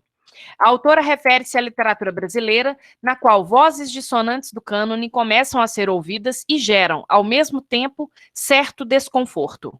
Assim como o campo literário brasileiro ainda é extremamente homogêneo, branco, masculino, heterossexual, com autores concentrados no eixo Rio-São Paulo, assim também o é o campo editorial. Por campo, toma-se como referência Pierre Bourdieu em Uma Revolução Conservadora na Edição. Cito Bourdieu. É necessário delimitar o objeto campo editorial como um espaço relativamente autônomo, ou seja, capaz de retraduzir, segundo sua própria lógica, as forças externas, principalmente as econômicas e políticas, no qual as estratégias editoriais firmam seus princípios. Fim de citação. John Thompson destaca 4 razões pelas quais a noção de campo é válida para o campo editorial. Primeiro, o mundo editorial é uma pluralidade de mundos, ou melhor, uma pluralidade de campos, não homogêneo, portanto. 2, a noção de campo é relacional, isto é, as ações dos agentes, indivíduos ou corporações, orientam-se invariavelmente para outros agentes e são dependentes das ações desses mesmos agentes. 3. O poder dos agentes no campo depende dos tipos ou da quantidade de recursos que possui, como capital econômico, capital humano, capital social, capital intelectual, capital simbólico. 4. Cada campo editorial tem sua própria lógica, a lógica do campo, ou seja, as condições sob as quais cada agente participa do campo. Ainda que exista uma ampliação editorial em pequenos espaços, como reitera Dalcastan, isso não significa dizer que tais espaços sejam valorizados da mesma forma. Por mais que as editoras pequenas sejam cada vez mais numerosas, a visibilidade de sua produção permanece por vezes circunscrita a determinados segmentos sociais, até mesmo devido a dificuldades ligadas à divulgação e à distribuição. É assim que o objetivo desta comunicação é traçar algumas considerações sobre a história e a constituição do catálogo de uma editora brasileira que fundamentalmente publicou Mulheres, que é a editora Mulheres. Uma iniciativa que foi fundamental para o campo editorial brasileiro no que se refere à visibilidade e à produção de autoria feminina, já que essa editora criou um catálogo significativo e relevante ao longo da sua trajetória. Com publicações de escritoras ou esquecidas, completamente esquecidas da história, ou pouco conhecidas, ou ainda pouco conhecidas comercialmente nos dias de hoje, a editora Mulheres nos permite repensar a história editorial brasileira, agregando a esta história consagrada um novo capítulo, no que se refere, sobretudo, à história das editoras, e aqui não me refiro às casas editoriais, mas sim às mulheres que ocuparam espaço na história editorial brasileira como editoras, ou seja, como mantenedoras de casas editoriais propriamente ditas. A editora Mulheres foi criada em Santa Catarina em 1995, por iniciativa de 3 professoras de literatura, àquele momento aposentadas, da Universidade Federal de Santa Catarina. Todas há muito se dedicavam a pesquisar a produção literária de autoria feminina. Eram elas Susana Funk, Elvira Sponholz e Zaide Lupinassi Musart. Esta última foi quem, de fato, conduziu os trabalhos da editora até o seu falecimento em 2015. Seu currículo certamente mostra a enorme capacidade que ela tinha para conduzir esse tipo de empreendimento, ainda que, por diversas ocasiões, em entrevistas e depoimentos, sobretudo, a própria Zaide tenha admitido um autodidatismo na empreitada da edição.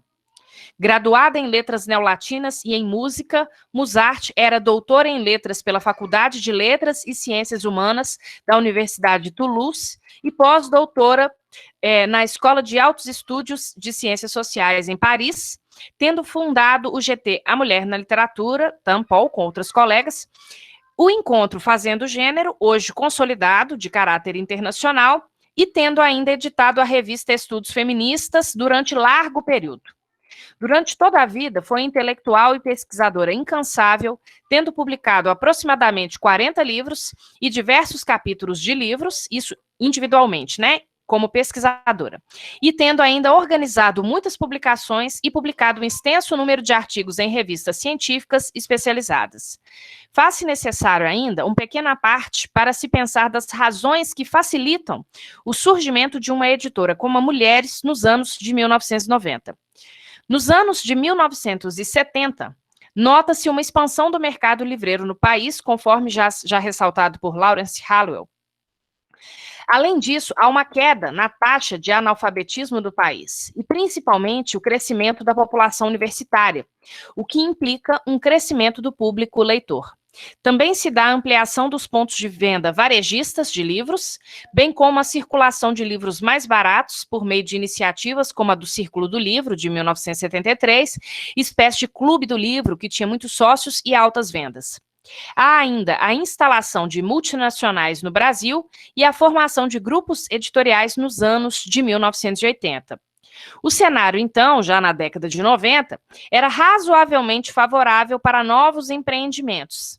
Some-se a isso o intuito pessoal de Musart de atrelar suas atividades como pesquisadora com uma editora que levasse aos leitores um pouco mais da história esquecida das mulheres.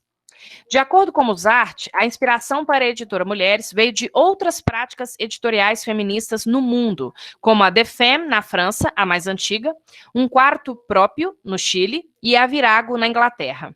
De todas elas, a primeira, The Femme, foi a que surtiu mais influência na criação da editora Mulheres.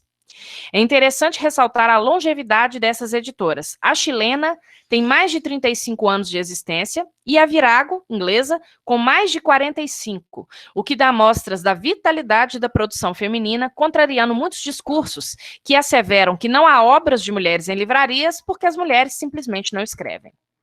Com essas inspirações e levando-se em conta o propósito de suas idealizadoras, a editora Mulheres pretendia reeditar escritoras brasileiras do século XIX, cujos textos não eram encontrados em lugar nenhum, ilustres desconhecidas do panteão literário nacional. Esse intuito foi despertado por uma pesquisa acadêmica que trouxe à lume inúmeros nomes. Mais do que a quantidade, no entanto, a pesquisa demonstrou a importância histórica de tais escritoras e a qualidade literária de muitos de seus escritos, redimensionando a participação feminina na cultura letrada àquele momento. A criação da editora vinculava-se, então, a uma linha de pesquisa, conforme dito anteriormente, literatura e mulher, já que todas as professoras editoras mencionadas eram filiadas ao GT A Mulher na Literatura da Ampol. O catálogo da editora Mulheres era composto por algumas coleções ou séries que procuravam contemplar aspectos variados nas discussões de gênero. A série Romance, na qual figuravam romances de escritoras antigas, praticamente ausentes dos compêndios e ou da história literária nacional, como, por exemplo, Júlia Lopes de Almeida, né? A série Ensaios, com estudos de gênero, sobretudo com ênfase na autoria feminina brasileira. A série Poesia, a série Viagem, a série Cartas e Memórias, a série Feministas, que procurava resgatar o nome de pioneiras na luta pelos direitos das mulheres, não só no Brasil, mas também em outros países, como, por exemplo, havia, por exemplo, nomes de feministas francesas nessa coleção. E, por fim, a série Gênero e Violência, coordenada por Miriam Grossi, professora da Universidade Federal de Santa Catarina, de caráter mais sociológico. Em cada uma das edições publicadas, havia um padrão que objetivava despertar o interesse de novos pesquisadores. Um estudo de algum especialista sobre a obra, estudo este que se propunha a ser aprofundado, uma cronologia de vida e obra da escritora, uma lista de livros publicados pela autora e, finalmente, uma bibliografia sobre a autora, até aquele momento, em geral, esparsa. Ainda que Zaidet tenha aprendido o trabalho editorial na prática, de modo autodidata, como acontece com muitos editores, aliás, é inegável que cada livro passava por um cuidadoso processo, visível no produto final. Belas capas, projeto gráfico elegante, texto eloquente. A coleção Romance resgatou escritoras como a já citada Júlia Lopes de Almeida e ainda Maria Benedita Bormann, Ana Luísa de Azevedo Castro, Carmen Dolores, Emília Freitas e Maria Firmina dos Reis. Esta última, uma maranhense, como todos sabemos, é considerada a primeira romancista brasileira, com a publicação em 1859 de Úrsula. O romance foi publicado em coedição com a PUC Minas em 2004. Tamanha foi a repercussão ao recuperar uma obra como esta, que, para além dos inúmeros estudos que apareceram sobre a obra, revitalizando-a e ampliando consideravelmente seu público leitor, hoje ela se encontra na 7ª edição, revista e ampliada pela PUC Minas. No que se refere ao conteúdo dos livros, cada coleção foi pensada para trazer uma contribuição específica para os estudos de gênero. A coleção Ensaios, por exemplo, propunha-se a divulgar trabalhos acadêmicos importantes para, reiteramos, o estabelecimento de uma crítica feminista no Brasil. Chama a atenção o fato de que diversas publicações deste selo reuniam trabalhos apresentados em congressos. Ressalte-se ainda que a coleção Ensaios era o carro-chefe da editora. No entanto, a obra que parece mais relevante é, sem dúvida, a compilação em 3 volumes, intitulada Escritoras Brasileiras do Século XIX, Antologia, a qual, como eu citei, foi compilada em 3 volumes, sendo o primeiro volume publicado em 1999, o segundo em 2004 e o terceiro em 2009, hoje esgotadíssima, com 1000 páginas aproximadamente cada volume. A obra contou com a participação de inúmeras pesquisadoras e resgatou um sem número de escritoras do século XIX, fato extremamente relevante para se pensar sobre a constituição do sistema literário, excludente por ser majoritariamente branco e masculino. Já a coleção Feministas objetivava conceder notoriedade a feministas brasileiras, sobretudo as da primeira hora, em um movimento de resgate histórico que visava dar notoriedade a personalidades que tiveram uma importância sine qua non nas lutas feministas e a gênese do próprio pensamento feminista em terras tupiniquins. Trata-se de textos críticos de especialistas sobre tais ilustres brasileiras, como Nízia Floresta Brasileira Augusta, cuja edição foi organizada e comentada pela professora Constância Lima Duarte, Maria Lacerda de Moura e Berta Lutz, dentre outras. Hoje em dia, é mais fácil percebermos a motivação para uma editora feminista, ou mesmo que almeja publicar somente mulheres. Há outras editoras sendo criadas com esse mesmo propósito, como a Quintal Edições, fundada por Carol Magalhães, em Belo Horizonte, a editora Luas, fundada por Cecília Castro, também em Belo Horizonte, e, além disso, outras editoras têm mantido linhas editoriais voltadas especificamente para as demandas feministas, como as editoras Bazar dos Tempos, a editora Elefante e a Ubu Editora. Destaque-se ainda a coleção Feminismos plurais, da editora Pólen, coordenada por Djamila Ribeiro, cujo propósito é apresentar obras que trabalhem questões de gênero, com ênfase no aspecto da interseccionalidade, e destaque-se também a Padê Editorial, fundada por Tatiana Nascimento e Bárbara Ismene, em 2015, em Brasília, com publicações cartoneiras com foco em mulheres negras e lésbicas. Também casas editoriais maiores, como a Companhia das Letras, têm se ocupado mais de editar obras, sejam elas ensaísticas ou literárias, que privilegiam as demandas das mulheres. Parece haver um certo boom no mercado editorial em relação a essas publicações, ainda que casas editoriais voltadas exclusivamente às mulheres sejam poucas. Que mais iniciativas como estas possam tomar o mercado editorial, divulgando autoras e obras que apontam para a vitalidade da autoria feminina. Obrigada. Bom, e eu gostaria de destacar só uma pequena questão também. Eu estou vendo um comentário aqui no chat da Jerusa, dizendo que a pesquisa dela é sobre a Maria Benedita Bormann, né, escritora oitocentista esquecida. Eu gostaria de salientar que a ideia Casa de Cultura, sediada no bairro Funcionários, em Belo Horizonte, comprou o acervo, tá, da editora Mulheres, quando a Zaide faleceu. É claro que hoje há pouquíssimos títulos lá, mas, coincidentemente, nesta semana eu tive a oportunidade de ir até lá e resgatei, né, assim, pude comprar algumas preciosidades, tá, da Carmen Dolores, por exemplo, cujas edições feitas pela editora Mulheres congregam, inclusive, as capas, né, das primeiras edições, capas belíssimas. E, Jerusa, para você e para outros, né, que estudam a Maria Benedita Bormann aí, que tenham interesse nas escritoras do século XIX, ainda há livros da Maria Benedita Bormann lá. Eu tive a oportunidade de comprar 2 dela, inclusive, né, que é o Duas Irmãs e o Aurélia. Né? Então, quer dizer, para quem tem interesse, né, em conhecer um pouco mais das publicações da editora Mulheres, porque como a editora foi extinta em 2015, quando do falecimento da Zaide Musarte, esse acervo ele desapareceu, né? E hoje em dia a gente encontra algumas obras que são vendidas com preço bem salgado, inclusive, nos sebos, né? Mas no Ideia Casa Cultural, a gente ainda encontra alguma coisa da editora Mulheres, um bom número de publicações, tá?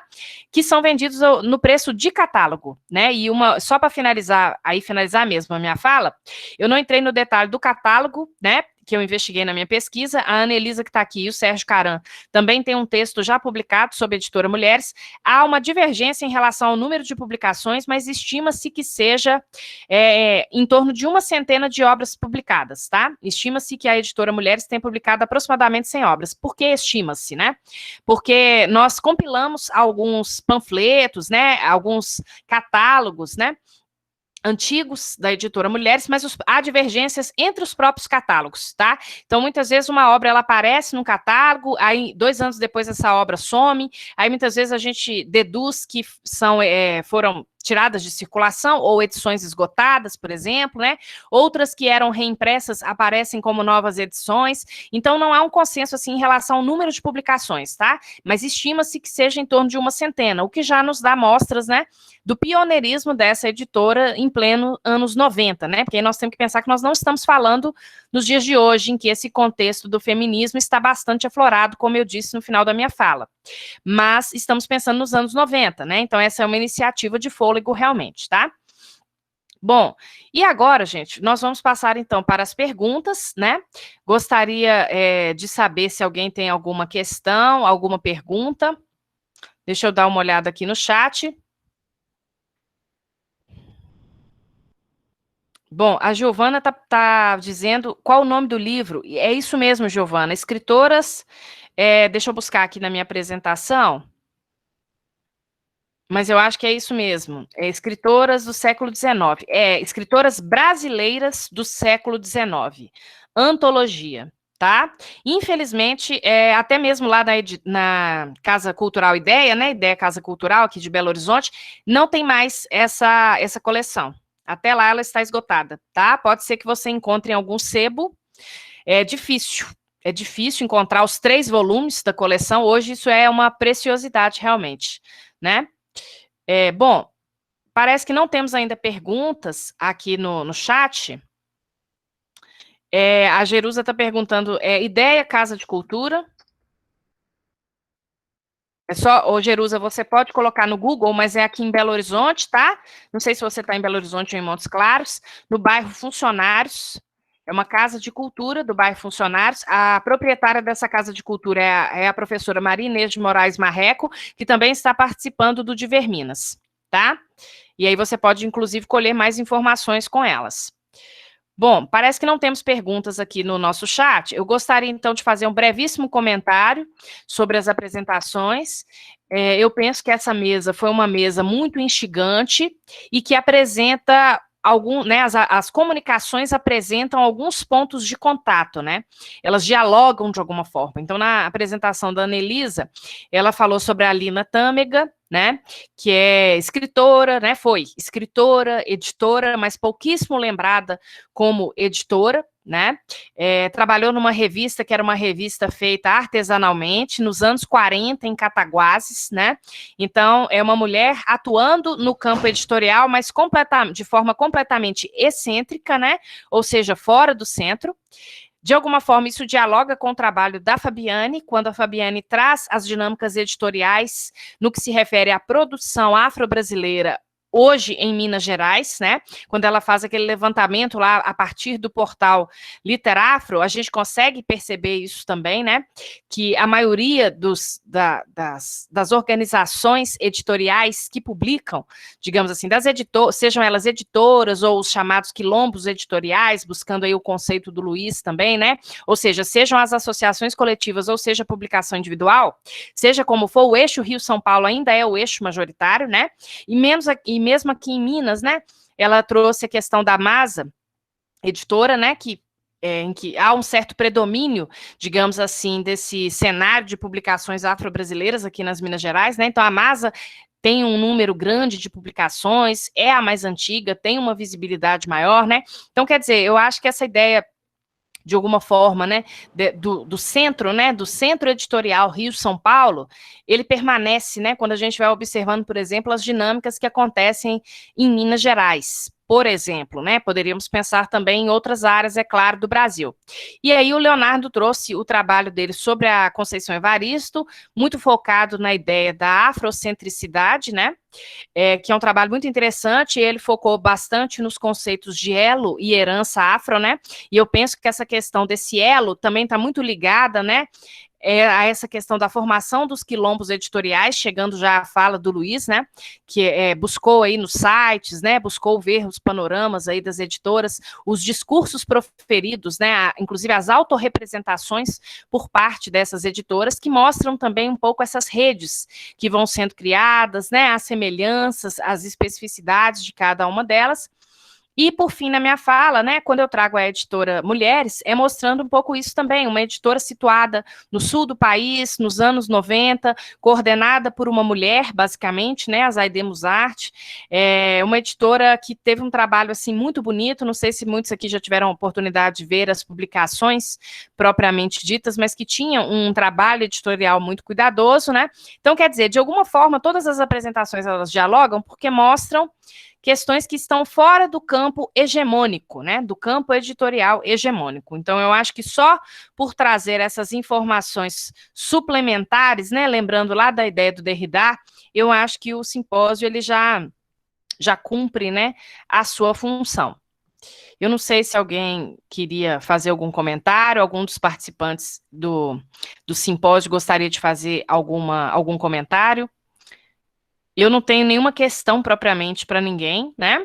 Então, se vocês quiserem falar alguma coisa, ou o pessoal que está nos assistindo quiser comentar algum ponto também, fiquem à vontade, tá? Rosário, eu queria era porque Sim. O trabalho que eu tinha submetido ao grupo inicialmente era sobre a Tânia Diniz. Porque toda hora tem uma dessas, né, para a gente discutir e tal. Só que esse trabalho, ele já foi publicado e tal, então eu passei para a Lina. E a Tânia também faleceu recentemente, né? Precocemente, a Tânia mais perto dos 60 anos de idade, né? A Lina viveu muito mais. E Tânia por conta de uma doença, né? contra a qual ela lutou muito tempo. E sustentou ali o Mulheres Emergentes, né, como um mural, como ela chamava, né, era um periódico por mais de 30 anos, né, por cerca de 30 anos.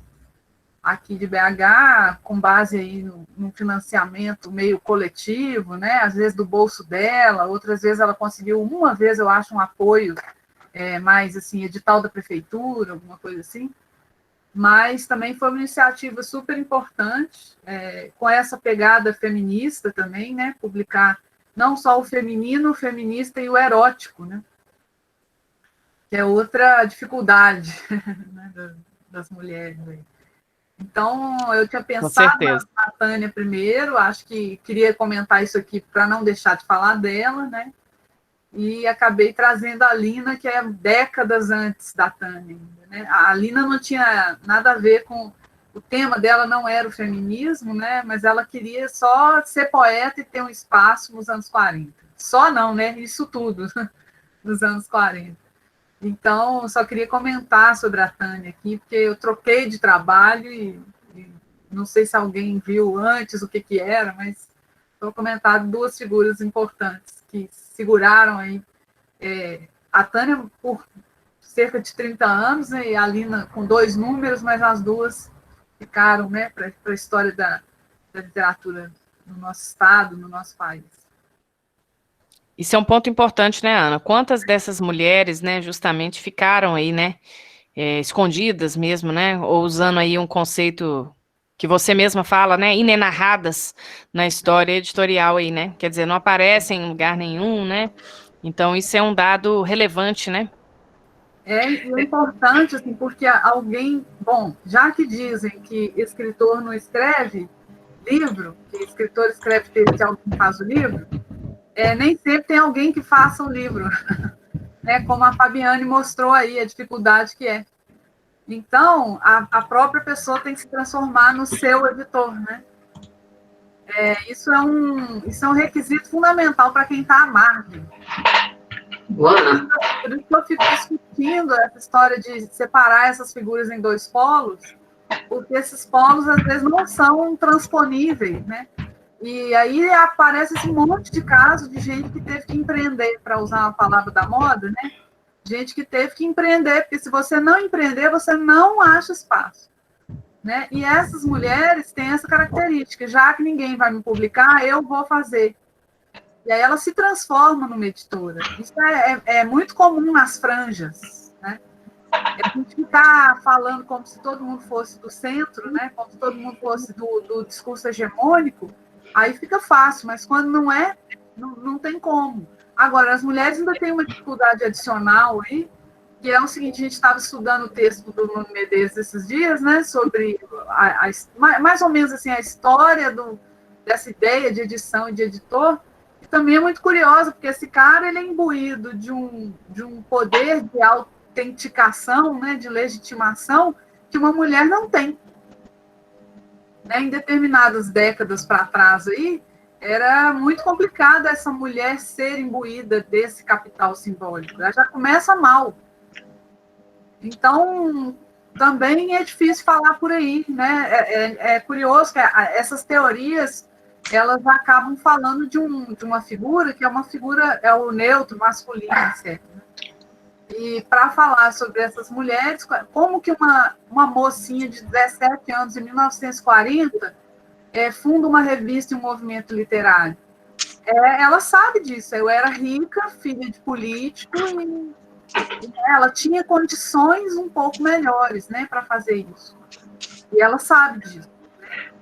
Então, a gente olhar por esse lado também é importante, né? Essas figuras que tiveram que, assim, na falta de espaços, criar os próprios espaços. É dessas mulheres, essas aí que eu estou chamando de editoras e tal, por menor tempo que elas tenham sido, como é o caso da Lina, e maiores, né, como essas que ficam 30 anos lutando, né, 25 anos, 40 anos, nessa luta aí para criar esses espaços, e que acabam, é muito legal porque elas criam espaço para elas e para todos os outros, quando elas começam a desenvolver seus catálogos.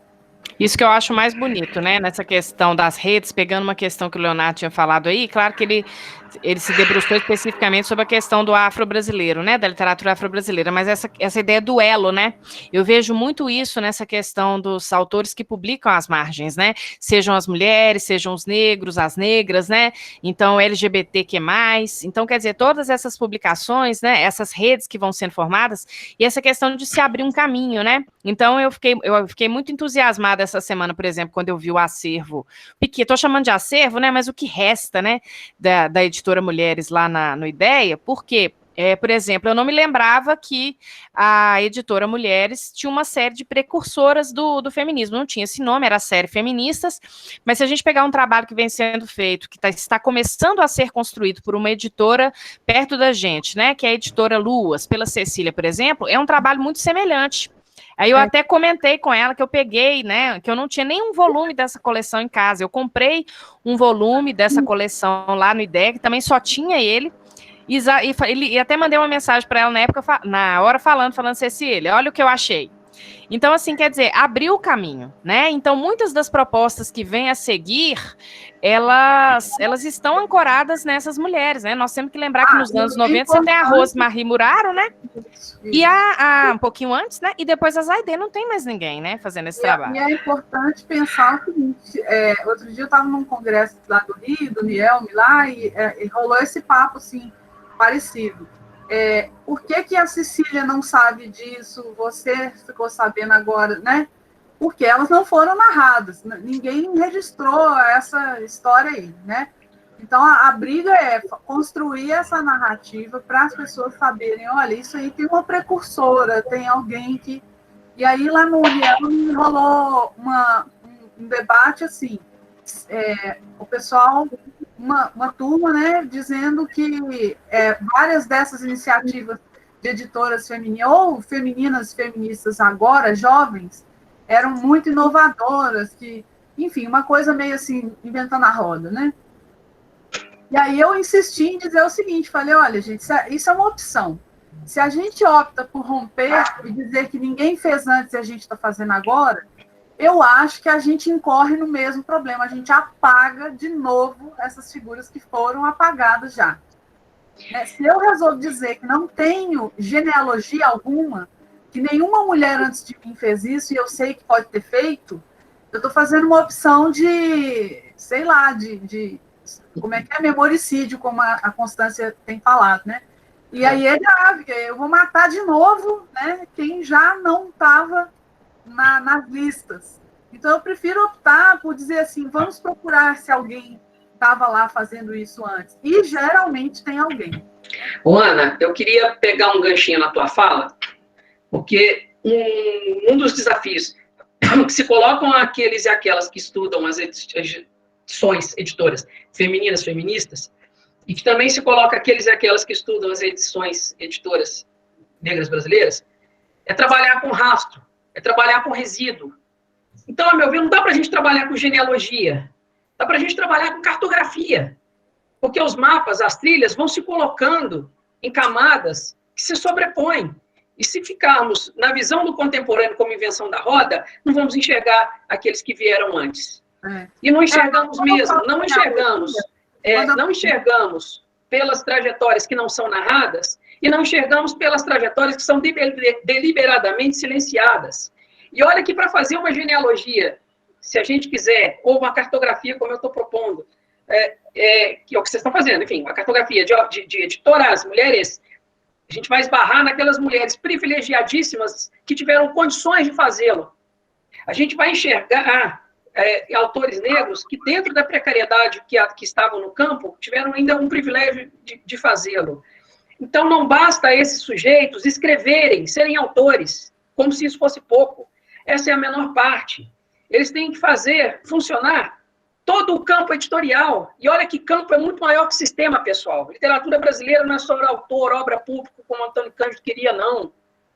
Esse conceito do Cândido é muito legal, mas ele não se sustenta. Há muito mais para se fazer. É preciso colocar o campo em funcionamento. É editor, é autor, é ilustrador, é revisor, é livreiro, é livraria, é escola, é investimento, é governo, é muito mais. Só para se ter uma ideia, a gente está falando de mulheres aqui Eu estou falando de Belo Horizonte. Belo Horizonte tem uma academia transliterária. Até hoje eu não vi um trabalho da academia transliterária. Né? Talvez a gente esteja falando de um lugar, de um curso de letras em que a maior concentração de pesquisadores LGBTQI+, exista ali.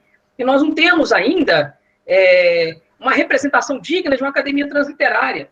Nós não temos ainda estudos volumosos da cartografia editorial negra brasileira. Nós não temos estudos volumosos da cartografia editorial de mulheres brasileiras. Vocês estão fazendo isso agora. Outros fizeram antes, mas mesmo assim ainda é pouco. Porque trabalhamos com rastros, porque trabalhamos com resíduos. Ou juntamos nossos rastros e resíduos numa narrativa fraterna de construção do campo, ou outros virão nos apagar. Pois é, o problema é quando os outros somos nós. Aí o problema é ética, né? Foi isso que eu discuti no grupo lá. Eu falei, isso é uma opção. E eu estou falando de genealogia porque tem a ver com herança mesmo. Então, assim, se eu opto por dizer, não, ninguém antes de mim fez nada, eu apago de novo, porque tem alguém lá, né? E era essa. Eu vou pôr um link aqui, gente, que é um ensaio que saiu pela Zazi falando das editoras. Se alguém quiser conhecer um pouco mais, né, que eu tenho tentado fazer, isso que Rosário falou aí das inenarradas, ele está tudo aí. Por escrito, eu acho que é melhor, eu sempre acho que eu estou falando caoticamente.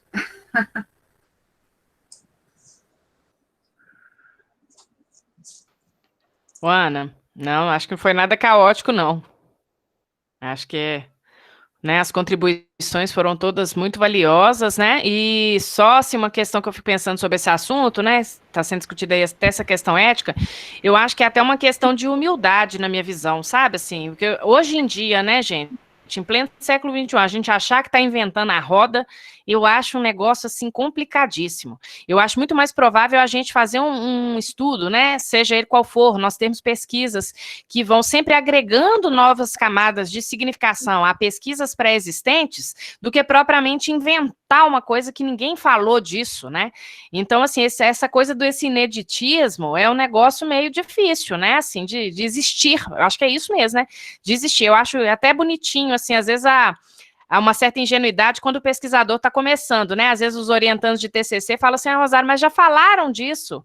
Eu falo assim, já falaram, mas a questão é o como que a gente vai falar, né? Também é a ótica que a gente vai... Então, também essa ânsia, né? Isso eu acho que é uma coisa até perniciosa da academia também, né? Porque a academia, ela nos incute isso, né? Essa necessidade de uma eterna produtividade, né? O fato de nós termos sempre que inventar novidades academicamente, criar conceitos, etc., né? Eu acho que a gente também tem que tomar um pouco de cuidado com isso, que às vezes a gente está até dizendo as mesmas coisas, né? Que já foram faladas, né? O Luiz lembrou na fala dele aí de um conceito... qual que foi, Luiz? Aquele que termina com sídio? Que eu até fiquei pensando, né, nessa ideia de... Quer dizer, é o Abdias do Nascimento, né? O Abdias. É claro que o Abdias também não... Bom, ninguém... Na natureza nada se perde, nada se cria, tudo se transforma, né? No Museu de Grandes Novidades, que é o campo das humanidades aqui, ele também não está partindo daí. Mas antes da gente falar de epistemicídio... Né? Então, isso que eu estava querendo dizer. Eu estou pensando aqui na Djamila, quer dizer, é super louvável o trabalho da Djamila. Eu não estava pensando nem nela, eu estava pensando... Desculpa te interromper. Conceitos que dialogam. Sim, desculpa te interromper, eu penso, na verdade, no epistemicídio do Boaventura de Souza Santos mesmo. Né? Que assim, é muito lembrado, é muito falado academicamente, e é claro que é um conceito muito digno de ser estudado, não é esse o ponto, né? Não é isso que está em discussão, mas também esse reconhecimento de que outros, né, já colocavam algumas premissas que, se não iguais, semelhantes, né, ao alcance teórico que o conceito dele viria a ter, né? Então, eu acho que isso é uma questão que a gente tem que ter, assim, olhos bem atentos academicamente, né? Acho que é para a gente até não se perder nas nossas pesquisas, né?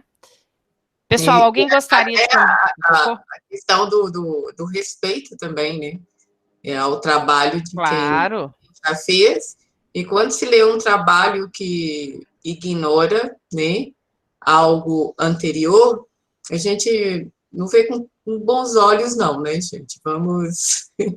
A gente fica assim, nossa, mas, né, tantos trabalhos e hoje tudo tão disponível, né? Não é tão difícil e você jogar no bendito Google, né, e descobrir que alguém já estudou tal assunto e que você pode citar que o seu trabalho não vai perder a relevância, muito pelo contrário, vai ficar rico, né? Então, é preciso ter esse cuidado, sim, né? Pode até passar ao largo, para finalizar, da revisão bibliográfica. Por vezes não dá para varrer tudo, né? Pode até passar alguma coisa. Mas, ao fazer isso, não traga para si a invenção da roda, não, que é muito feio.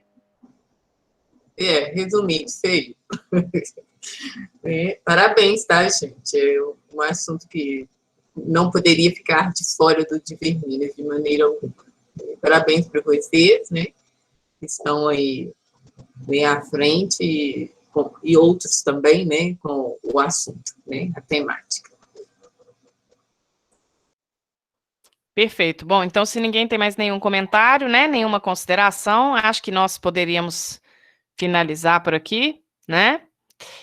Agradecendo a presença de todo mundo, né, as contribuições valiosas aí no chat também, agradecer os participantes da mesa e, é claro, ao Diverminas pela acolhida aos nossos trabalhos, novamente, né, foi um prazer, foi um evento, tá, Socorro? Gostaria de reiterar o que muitas pessoas vêm falando ao longo desses dias, extremamente organizado, né, então, assim, vocês estão de parabéns, realmente, e que novos encontros como este possam acontecer, né, não somente bem organizado, né, mas obviamente com trabalhos, né, de excelência sendo apresentados, tanto no campo da linguística, quanto no campo da literatura, quanto no campo da edição, por que não, né, em campos transdisciplinares também.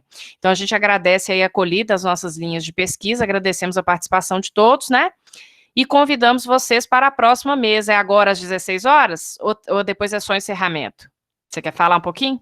Tem uma obra aqui do lado, mas eu vou precisar falar, né? Porque o pessoal resolve ter obra. Imagina a gente dando aula, né, gente? Com essas ferramentas no pé do ouvido. Nós vamos ter uma reunião, né, restrita agora, para escolher a nova sede do Diverminas e discutir outras questões, né? E às 18 horas vamos iniciar a cerimônia de encerramento, com duas conferências, uma da linguística, outra da literatura, duas mineiras, né, a Marta Scherri e a Conceição Evaristo, né, e até às 20 horas nós encerraremos a nossa semana de Diverminas. Né. Eu só conecte-se mais cedo, né, não deixem para conectarem em cima da hora, porque pode ser que você não assista o encerramento. É só uma observação. E muito obrigada a todos e até daqui a pouco. Ô, Constância, rapidamente, o Socorro, rapidamente, a Constância está perguntando, Valdemar, é 18 horas, né? A cerimônia de encerramento, ela inicia-se às 18 horas, né, com a apresentação cultural do Valdemar Eusébio, né, cantor, compositor montes-clarense, e logo após as duas conferências de encerramento. Não vai ser uma cerimônia de encerramento longa, né? É apresentação cultural e duas conferências, né? E eu acho que nós fecharemos a semana, né? Bem alimentados de conhecimentos, né? Com certeza. Graças a todos vocês, a colaboração de todos, que nós já agradecemos muito mesmo, certo? Então tá, nós é que agradecemos, Socorro. Bom, pessoal, então vamos encerrar aqui, né, as discussões sobre o simpósio, né, e que prestigiemos o final do evento aí, né, as conferências finais, tá bom? E até uma próxima oportunidade. Abraço a todos e todas. Tchau, tchau. Bruno, você vai falar? Só encerrando mesmo. Obrigado a todos. Obrigada a você, Bruno. Tchau. Tchau, gente.